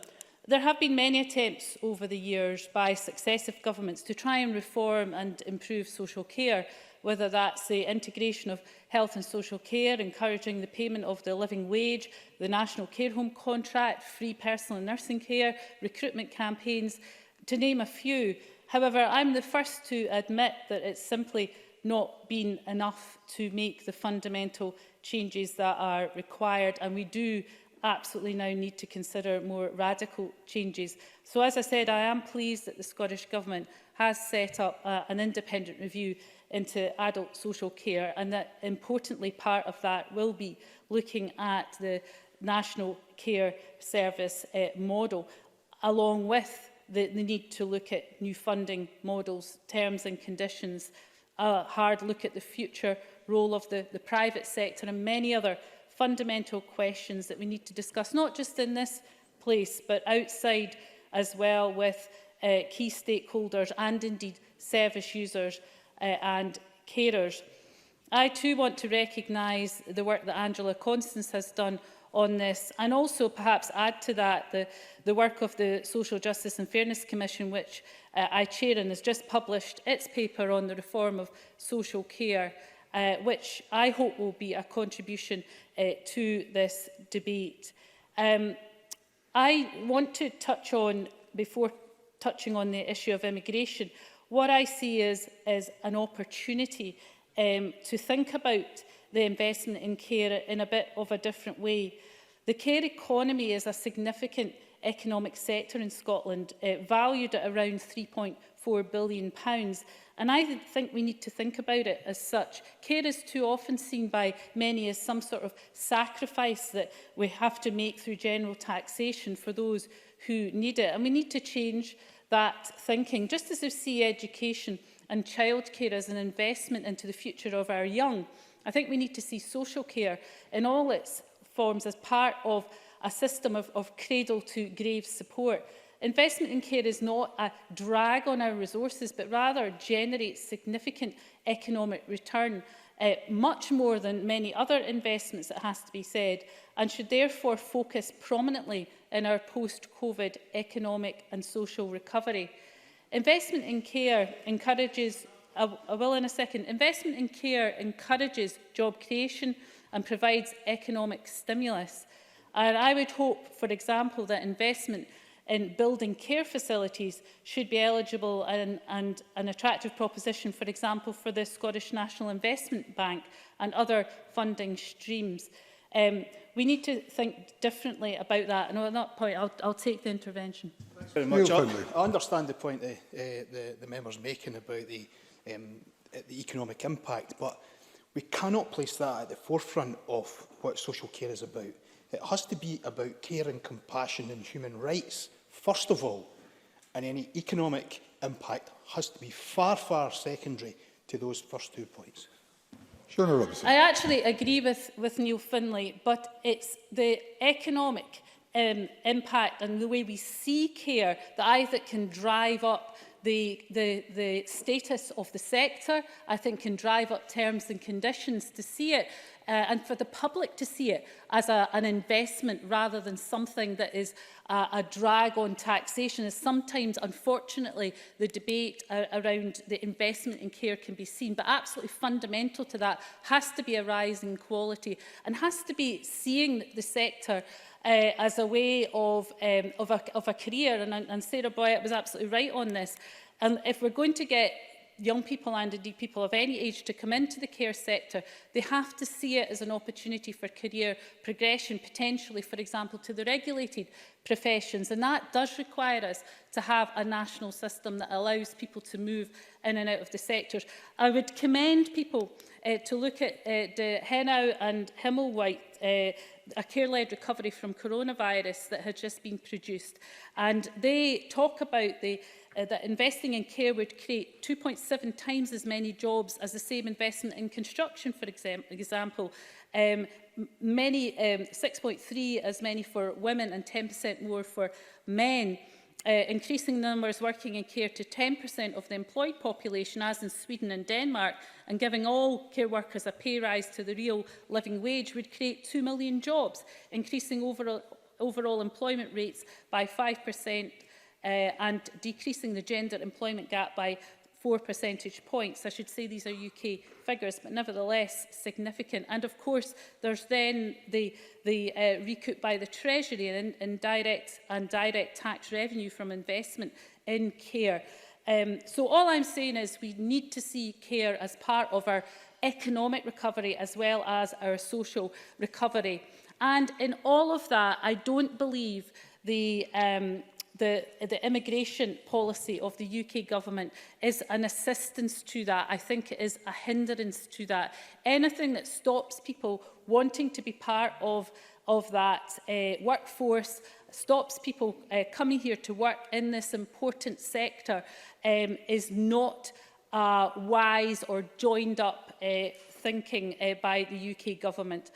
Yes, there are many other things to be done in social care.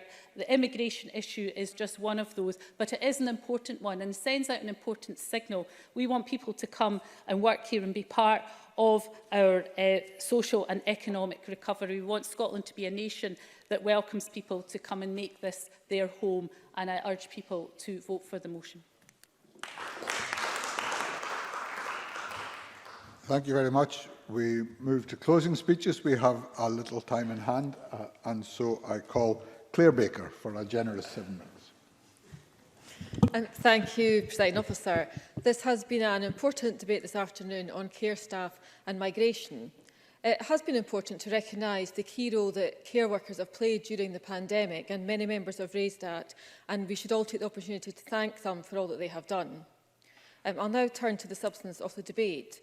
Scotland is not unique in facing population challenges. There is evidence that shows our challenge is more acute than other areas within the UK, but a growing population gap is common across many European countries, and we need to find sensible, innovative and proportionate responses to the challenge.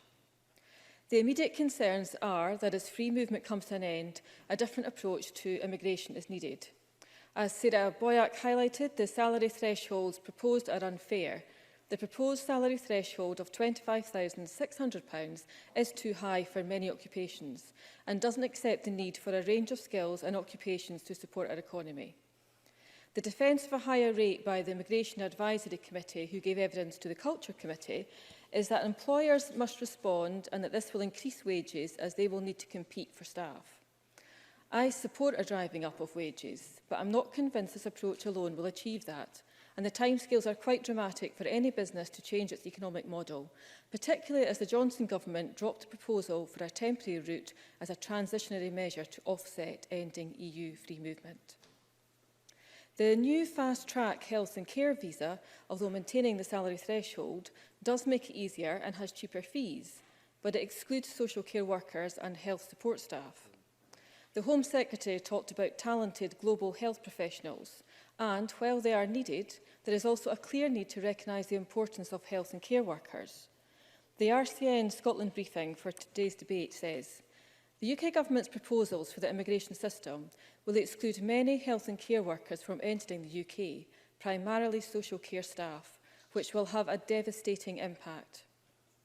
There needs to be a migratory route for care workers, or the system puts too much weight onto higher skilled health and care workers, but they will then have to work without lack of support and infrastructure that is necessary. As the RCN point out, the pandemic has revealed how reliant the NHS is on good social care and vice versa. They cannot be viewed as separate services. The RCN also raised the issue of mutual recognition of professional qualifications and called for clarity that it will be retained once freedom of movement ends, and are seeking assurances that there will be an alternative method of alignment with professional standards if the directive no longer applies. This isn't an issue that's addressed in the motion or amendments today, but it is something that I think is important for us to raise and press the UK Government for answers on.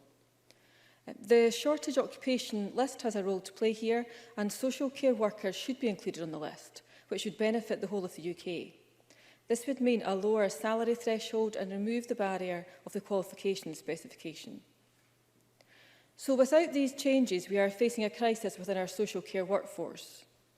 Even if we are successful in encouraging EU citizens to register for settled status, that does not allow for population growth, only stabilisation. and doesn't address the medium and longer term difficulties that we're facing. And while the motion today is focused on the need for inward migration and the importance of the shortage occupation list and the healthcare visa, there is a need to invest in the levers we do have to secure staff in the sector. The population strategy is expected in early 2021 from the Scottish Government, and it does need to maximise the policy decisions that can be taken by the Scottish Government and local partners. While it does also intend to make the case for further powers, it needs to focus on attracting, welcoming and retaining migrants. And the Conservatives this afternoon have made much of the need to increase the Scottish workforce in the social care sector. But that doesn't answer the challenge of there just not being enough people in the workforce. If more people from too small a pool go into social care, it will create gaps in other sectors. So the debate, when it comes to migration and population growth, it can't just be about the social care sector. There are other sectors that are impacted. Dr. Paulina Trevena has stressed the importance of soft levers, such as migration integration policies or international outreach activities. Neil Finlay expressed his concerns about some of this approach, but the reality is we will be competing internationally and with the UK for workers, and our population strategy needs to reflect that. This afternoon we won't be supporting the Conservative amendment. By action and by tone, it is difficult to accept that the UK Government wants to retain vital workers. It is fair to make the point that the local recruitment into social care sector is important. The unemployment figures published today show the impact of coronavirus on the employment market, and that is expected to increase. Employers and government need to be quick to react and create other opportunities.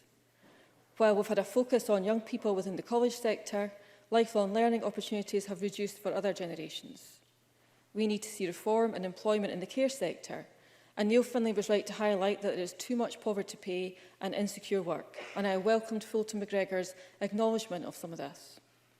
We need to place greater importance on these roles and see an expansion and a professionalisation workforce in the care sector. And Shona Robson made some good points about opportunities for career progression. We need to move away from it being seen as a low-skilled employment, recognise the real skills of those working in social care and make sure that their pay and conditions reflect that. Raising the status of working in the care sector, providing opportunities for learning, introducing a salary which reflects their value would also support those already within the sector and help to increase recruitment from the workforce and improve retention.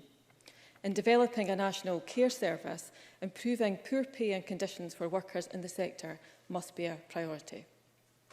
In closing, Presiding Officer, I'll talk briefly about migration policy. I take a cautious approach to the policy proposals from both the UK and the Scottish Governments. The constitutional debate impacts on many areas of policy, and a position which is firmly fixed to either side of the debate can skew what can be a proposal that is worth pursuing, one which would actually be in the longer-term interests of each government and a positive development for some of the challenges that Scotland faces. I believe that immigration policy comes into this category, and the development of a UK system which contains regional variations, which recognises the particular needs of Scotland and possibly other areas, should be explored. I was disappointed with the UK Government's immediate rejection of the Scottish Government's Migration Helping Scotland Prosper document.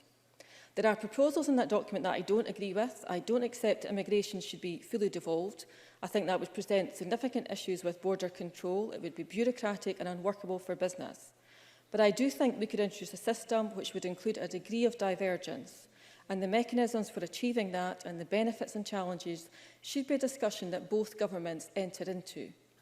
Other countries, Canada being the most cited example, provide models and experiences of how that type of system operates. I hope this agenda can be taken forward, and I would urge the UK Government to engage. I think there are positive opportunities here that could actually, in some way, I think there's a need. I think the UK Government, they're so centralising. I think there is a need in this area for there to be a degree of devolution that would actually benefit Scotland, and I think would strengthen the ties that we have within the rest of the UK. And so I would urge both governments to engage with this. Thank you. Thank you very much. I now call Jamie Halcrow-Johnson, an equally generous 9 minutes. It's very generous of you indeed, Deputy Presiding Officer. Thank you. Can I join up with others in thanking the huge contribution and the massive efforts, particularly over the last few months, of our care and social workers. They've been absolutely fantastic. Social care is a diverse sector in Scotland, and others, as other members have outlined well, the number of social care workers here and across the rest of the United Kingdom who have come from this country from abroad is significant. Numbers originating from the EU nations are part of this, but in the sector, as with the NHS, there are people coming from around the globe. These workers make a welcome contribution to our care sector and to our society. As we've left the European Union, it was important that EU nationals who have made their homes here in Britain and in Scotland were guaranteed the ability to stay. But it remains an unfortunate reality that these same care workers in Scotland are often amongst the lowest paid in the labour market. As my colleagues Brian Whittle and Donald Cameron and also the Minister himself highlighted, the job is not an easy one. It's difficult work, often physically, mentally and emotionally draining, and that's just in normal times. As we've increasingly seen, social care has remained the poor relation of the health service. When integration of health and social care was brought forward, there were high hopes of real cultural shift in our approach. This, unfortunately, has not materialised to the extent that many of us would have liked. And now the coronavirus pandemic has thrown into harsh light just how great the gulf between the two remains.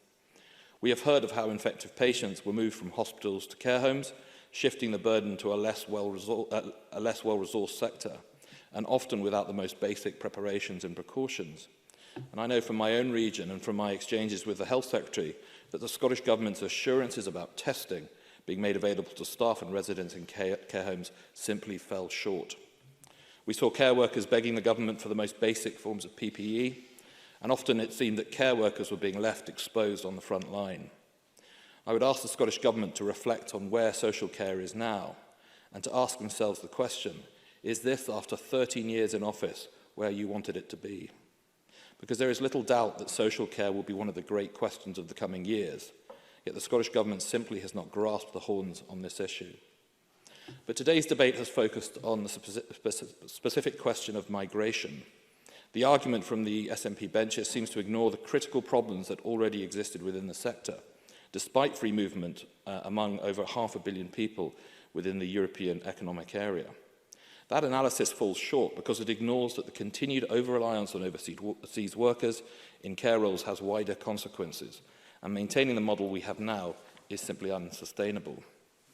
The UK's Independent Migration Advisory Committee, set up under the last Labour government, had this to say in January, and I quote, "In the past we have expressed some concern with arguments seeking to give special dispensation to certain occupations, namely public sector ones, because they are lower paid but higher value.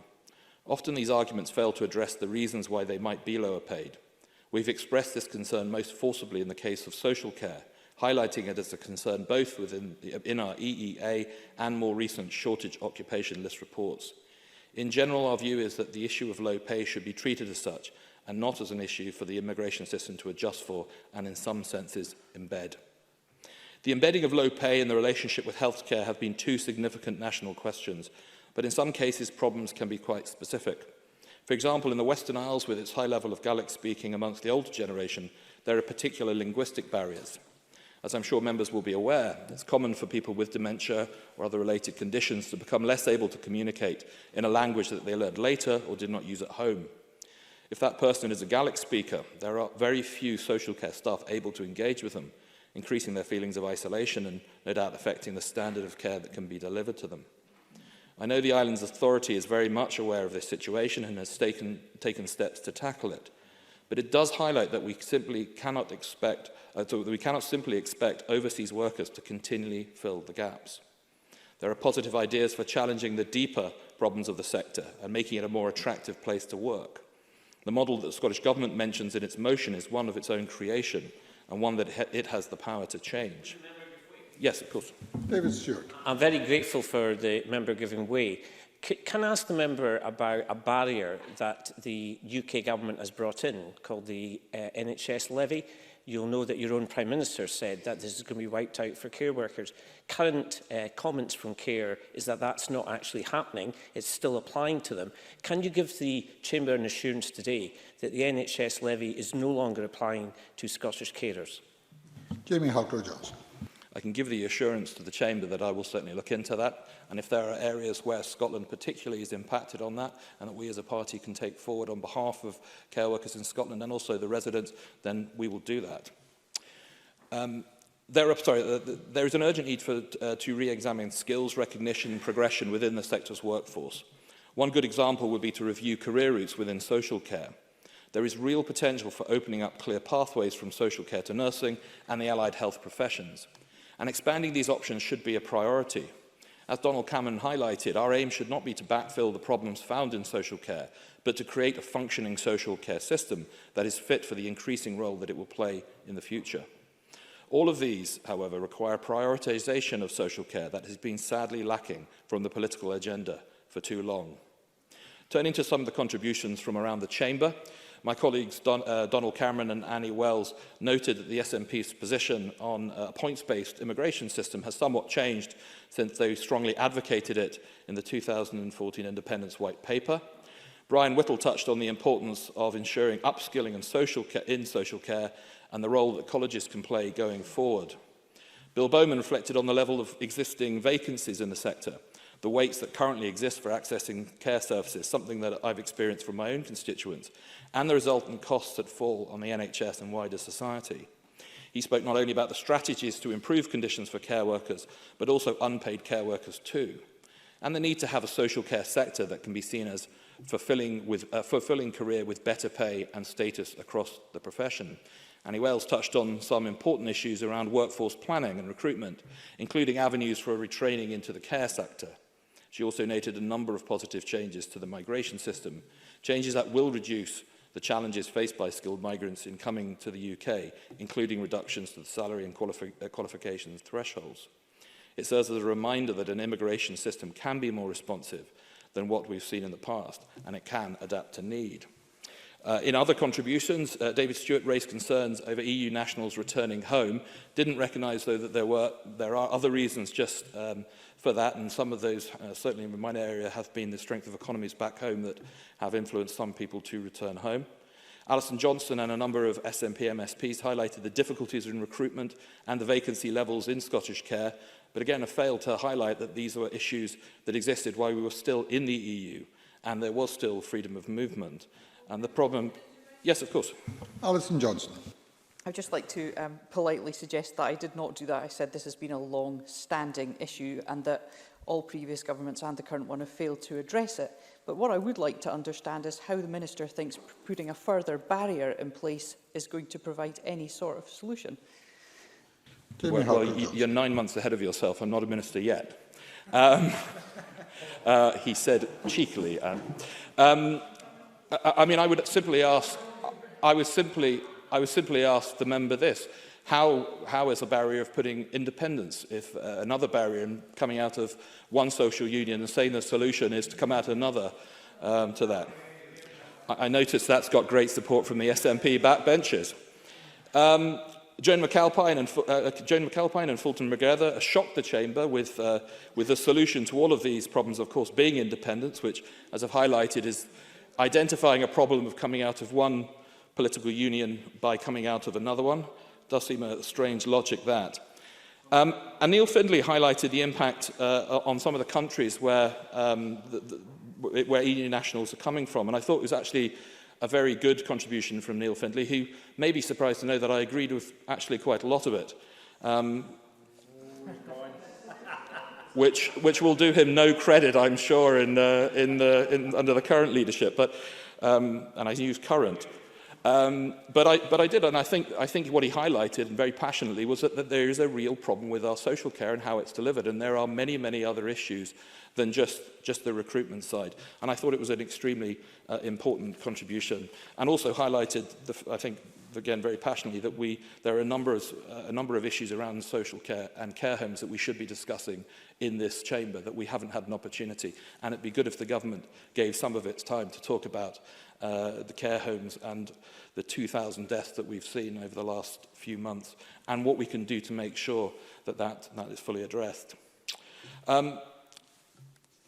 Presiding officer, today's debate goes much deeper than the SNP care to recognise or engage with. We have a social care system that has needed significant attention for a long time.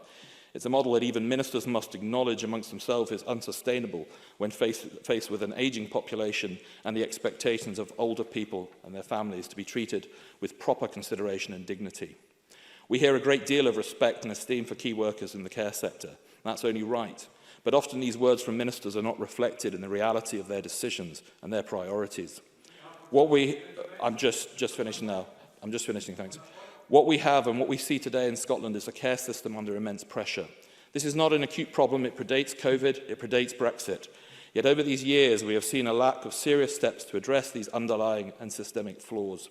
Above all, we should consider the impact on people who need these services in our community, whether that's older people or those with disabilities and health conditions that make care services essential. In my own region, I've seen constituents completely unable to access the care they're entitled to and left waiting for a crisis to occur before authorities even consider resourcing the sort of help that could have made the difference. In today's motion, the Scottish Government throws around conceptions of social value and the significant contribution of this vital sector. I agree with these sentiments, but ministers must remember that the state of social care is a problem created not by decisions elsewhere, but by their own inaction. At some point, these difficult decisions about where priorities lie will have to be taken. We have a choice to invest now in creating a sector with opportunities, a sector that is continually struggling to keep its head above water. To draw from the words of the Migration Advisory Committee, we cannot simply continue to adjust for and embed these problems for future generations. Thank you very much. I call on Ben McPherson to wind up the debate. Minister, you have until 5 o'clock. Thank you, Presiding Officer, and very much welcome the debate we've had collectively today on this really significant issue which impacts directly on the future of not just social care provision in Scotland, but of our society as a whole. And I thank colleagues from across the Chamber for the generally considered and thoughtful contributions. Scotland is, as has been highlighted by several speakers today, a nation with a rich history of migration, going as far back as the 17th century. And indeed, today, in 1773, the Hector vessel, having set sail from Loch Broom near Ullapool, successfully arrived in the New World after its maiden voyage to Nova Scotia, heralding the start of a wave of Scottish migration to Canada and beyond. I cite that example because much of our history of migration has, of course, traditionally been about outward migration. So many of our young people in years and centuries past saw their future beyond Scotland and spread far and wide around the globe.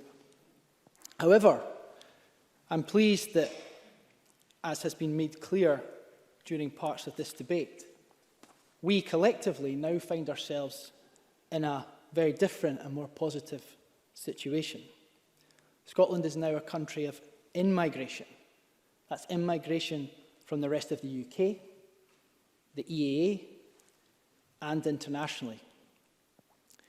But we've discussed today that unfortunately, as a result of Brexit and policy choices being made at Westminster, that is under threat. And that comes at a time when we also face three distinct demographic challenges.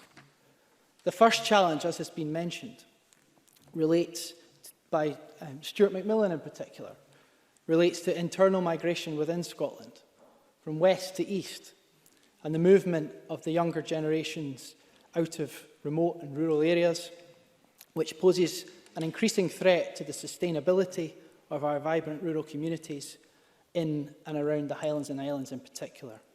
And Claire Baker was right to emphasise the importance of the population strategy in the years ahead for how we deal with some of these issues. And I would point out that it has been cited that the percentage of the social care workforce that is non-UK in Scotland is around 8%. But in some of these rural and remote communities, the percentage is much, much higher, and we must bear that in mind. The second challenge is our low birth rate. Based on current trends, our population projections forecast that all of Scotland's population growth for the next quarter century will come from inward migration. Sure. Neil Findlay. I've asked a number of ministers this in the past. What are the positive policies that the government is implementing to increase the birth rate? Ben McPherson. Always a challenging question, but a very important one in that, of course, our population strategy, which I mentioned, that Claire Baker also highlighted, will consider these options in the round and evolve policy making in the round with this regard to the increasing the birth rate, but that means, of course, supporting families. And, of course, our childcare policy, which I know has widespread support across the chamber, is crucial for how we support families. I will continue, Presiding Officer. Our third challenge is also demographic. As people live fuller and longer lives, we will see the proportion of our pensionable age population increase almost 4% by mid-2043. And of course, the fact that people are living for longer is a good thing and something for us all to welcome. But this demographic shift, coupled with a 1.7% decrease in the proportion of our working population over the same timescale, will raise significant issues and increases the challenges facing our social care sector and others. So Scotland needs inward migration in order to address these challenges. And I appreciate the point that Neil Findlay raised about international solidarity, which he's raised before in this chamber. But the reality, as Claire Baker also highlighted, is we do need to attract people. And we need to attract people in an environment where other countries are facing similarly acute and increasing demographic positions. So we need to be welcoming, we need to be open, we need to be attractive and be able to facilitate the people we need to be able to come here. And if we are to surmount the population and social care challenges ahead, we will need people to come to Scotland to work, to settle and to raise families. We will need to attract people and we will need to compete. And this is clearly in stark contrast to what the UK government has put forward as the basis of its points-based immigration policy. I want to clear up a couple of misnomers that have been raised in this debate. First of all, the Scottish Government doesn't have issue with a points-based immigration system in principle. It's how you design and implement that points-based system. And that is why we, as Claire Baker highlighted, we point to examples of Australia and Canada where a different approach can be taken in order to move away from a homogenous system to a more flexible and responsive and effective one. It's the nature of the points-based immigration policies that are being brought forward, not the principle of a points-based immigration system. And I would highlight that, of course, in the white paper for the referendum in 2014 on independence, the Scottish Government position was to support and to implement a points-based immigration system, but it was also to have Scotland as an independent nation within the European Union. So it's important to consider both of those policies collectively because that was the clear position. The UK government's immigration policies would see immigration slow dramatically for what those in the UK government have termed low-skilled workers. This is a phrase, and others have emphasised this, that the Scottish Government totally rejects. For the UK Government to inaccurately and unfairly label the contributions of care workers and others as low-skilled is unbecoming of a nation that owes a debt of gratitude to these individuals and their families, and it is detrimental to the more equal society we should all be seeking to create. Yes? Jamie Halcrow-Johnson. I thank the Minister for that, for taking intervention. It may not be as awkward to answer as perhaps Neil Findlay, I promise you. Can I ask, given the importance, as we've talked about, of the gaps and the recruitment problems, obviously there will be a need to increase skills and training within Scotland as well, for the native population or people moving to Scotland as part of being attracted to Scotland. So can you tell me how many new skills many training places, apprenticeships within the social care sector the Scottish Government has planned over the next few years? Ben McPherson. Mr Fitzpatrick outlined the vast amount of work that the Scottish Government has done and is taking forward in terms of facilitating training opportunities within and other wider opportunities within the social care workforce here in Scotland. We are not arguing for one position and not the other. It is the UK Government that is taking that approach. We are saying, yes, we need to develop skills and opportunities here in Scotland, but also want to continue to bring people here and give them opportunities and fulfil roles that we need to fulfil. Because it is worth remembering that the low-skilled is a somewhat nebulous definition. It includes food processors, agricultural workers, delivery drivers and social care workers. All of these are included in this UK Government erroneous description of low-skilled. And in recent months, these are people who have been carrying out roles that have rightly been heralded as key. And 69,000 of those individuals are migrants working in Scotland today. These individuals were rightly praised for keeping our country going during lockdown. And their value to our society should be recognised and celebrated. And that is why we will accept David Stewart's amendment. And I thought he spoke brilliantly in proposing it. And also I emphasise the point Alison Johnson made, that the phrase of low-skilled is still too prevalent in too many quarters, and we need to work collectively to remove the usage and the perception that it involves. Donald Cameron proposed that the Tories value social care workers and their skills, and I take that in good faith.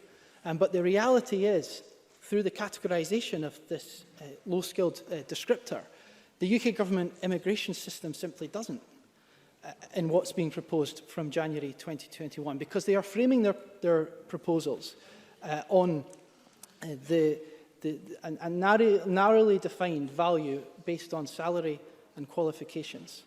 Because of the salary threshold of 25,600 and as social care workers are not listed on the shortage occupation list, there's currently no other planned route for entry for the majority of individuals working in this sector. And they are not able to access the social care visa at the moment, to answer the point that was raised to Mr Halcrow-Johnson. I felt that there was an indirect support from the Scottish Conservatives today for the inclusion of social care workers in the shortage occupation list, and we would certainly welcome that if that is the position. We have heard in this debate how the social care sector is reliant and dependent upon the migrant population, but also we don't see that as the only solution to recruitment, and the widest possible range of options are being utilised to address recruitment as possible. But it's also important to remember that immigration has wide-ranging benefits. Each EU citizen working in Scotland adds £10,000, more than £10,000 to government revenue, over £34,000 to GDP a year. The majority of those who come here contribute more financially to the NHS than they ever take out using its services. And importantly, people coming to study, work and raise families also bring their own cultural practices and perspectives, which adds to the richness of our cultural diversity and the wider enrichment of Scottish society as a whole. This goes a long way to building on the inclusive growth that remains a priority for the Scottish Government and strengthens our international bonds as we look to build beneficial relationships and opportunities with other countries. We must now make it clear to the UK Government that Scotland has a range of demographic and geographic challenges distinct from the majority of the rest of the UK. And furthermore, sure. Brian Whittle. I thank the Minister for taking the intervention, and I'd recognise, as I think every single speaker in here, about the need to have that rich culture and the immigration. However, is he aware that, for example, across the healthcare sector, in midwifery, there are 10 applications for every one for one spot. In nursing, it's 4 to 1. In physiotherapy, it's 4 to 1. And in doctors, there is a cap on our medical schools that prevents our own people from getting into university. What would the Minister say to those people who are being restricted from getting into the healthcare sector in Scotland? Ben Macpherson, and if you would I would wind up, please. refer the member to the points I made previously about the net contribution that migration makes to Scotland. And the view of the Scottish Government is that we don't have our people and those people. We are one Scotland, and that is the future we believe in. I would also emphasise to Mr Whittle, who made the point earlier, unfortunately and wrongly, that the proposals that we have constructively and thoughtfully with many stakeholders in Scotland brought to the fore in our Migration Helping Scotland Prosper paper was a set of really practical proposals to start a conversation with the UK Government about how a tailored immigration policy would work and to evolve the UK immigration system to work better for Scotland while it's part of the UK. For the UK Government to reject that, it was just remarkable. And underlines to us and many that the only real way we will be able to get an immigration policy that is effective for the needs of Scotland is through independence, because the UK Government simply does not listen. Presiding Officer, allow me to conclude by returning to Scotland's history of migration. Just as aspirations and hope for better prospects compelled our ancestors to travel around the world since the 17th century, today's modern Scotland should stand ready to welcome others with the same motivation and aspirations. We are not perfect, but in the majority, our stance on inclusion, fair work and opportunity for all is part of what makes our country a place to settle that many, many people find positive, although I appreciate points that were raised about that we still have work to do. We must make it clear to everyone who's come here or wishes to come here, you are needed, you are welcome, and your contribution to our collective society will be highly valued. The positive contribution to Scotland of inward migration is unquestionable, including in the social care sector, and today we should recognise that. The concerns about UK Government immigration policies are deeply widespread and growing, and the UK Government should listen to them. The need for tailored immigration solutions for Scotland is increasingly compelling, and more people are embracing them. And the requirement to keep attracting people here matters to us all. So we should back the motion as amended. Thank you, President Officer.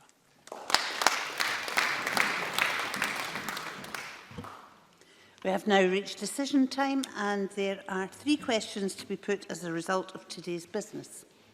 And the first question is that Amendment 22708.2 in the name of Donald Cameron, which seeks to amend Motion 22708 in the name of Joe Fitzpatrick on migration and care workers, be agreed.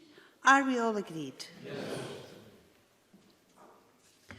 The amendment is not agreed, and therefore there is a division. So at this point, for a very short time, I'll suspend proceedings to allow members access to the digital voting system.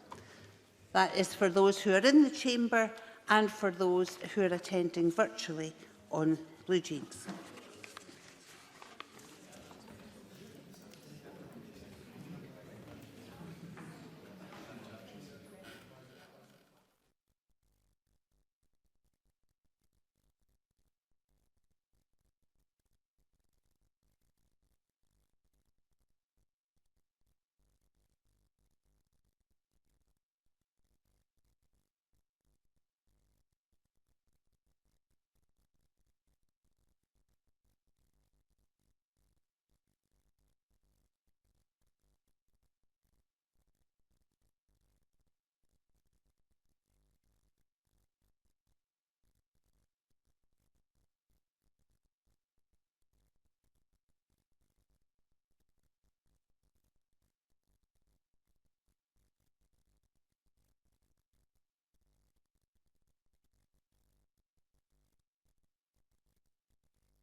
We will now resume.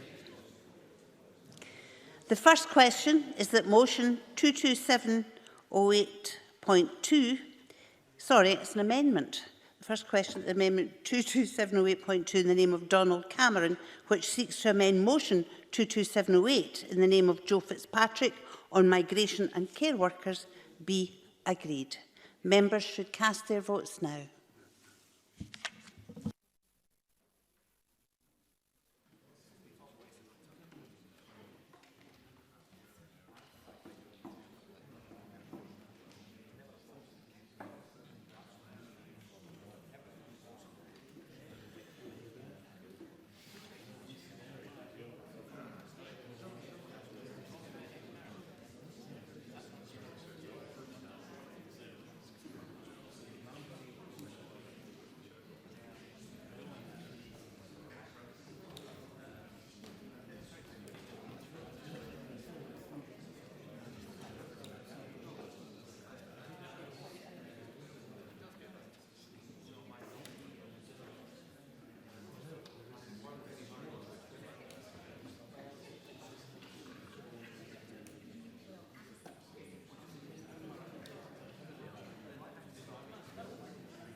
Point of order, Jackie Bailey. My iPad wasn't working, but I would have voted no. Thank you very much, Ms Bailey. That will be recorded.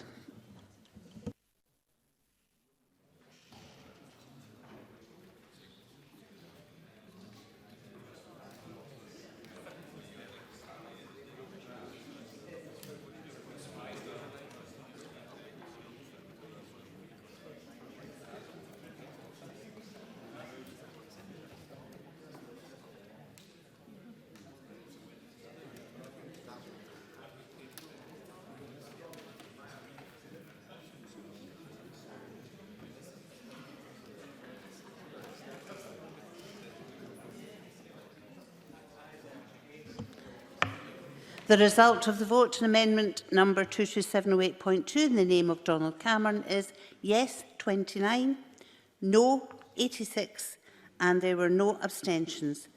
The amendment is therefore not agreed. The next question is that amendment 22708.1 in the name of David Stewart, which seeks to amend motion 22708 in the name of Joe Fitzpatrick on migration and care workers, be agreed. Are we all agreed? Yes. The amendment is not agreed and therefore we will move to a vote and members should cast their votes now.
The result of the vote on amendment number 22708.1 in the name of David Stewart is yes 85, no 29.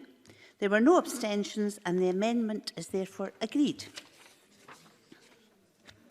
The final question is that motion 22708 in the name of Joe Fitzpatrick, as amended, on migration and care workers be agreed. Are we all agreed? The Parliament is not agreed, therefore we will move to a vote and members should cast their votes now.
The result of the vote on motion 22708 in the name of Joe Fitzpatrick as amended is yes 86, no 29 and there were no abstentions. The motion as amended is therefore agreed. And that concludes decision time. We'll now move shortly on to members' business. Would members who are leaving the chamber please do so quietly and also take care to observe social distancing at all times.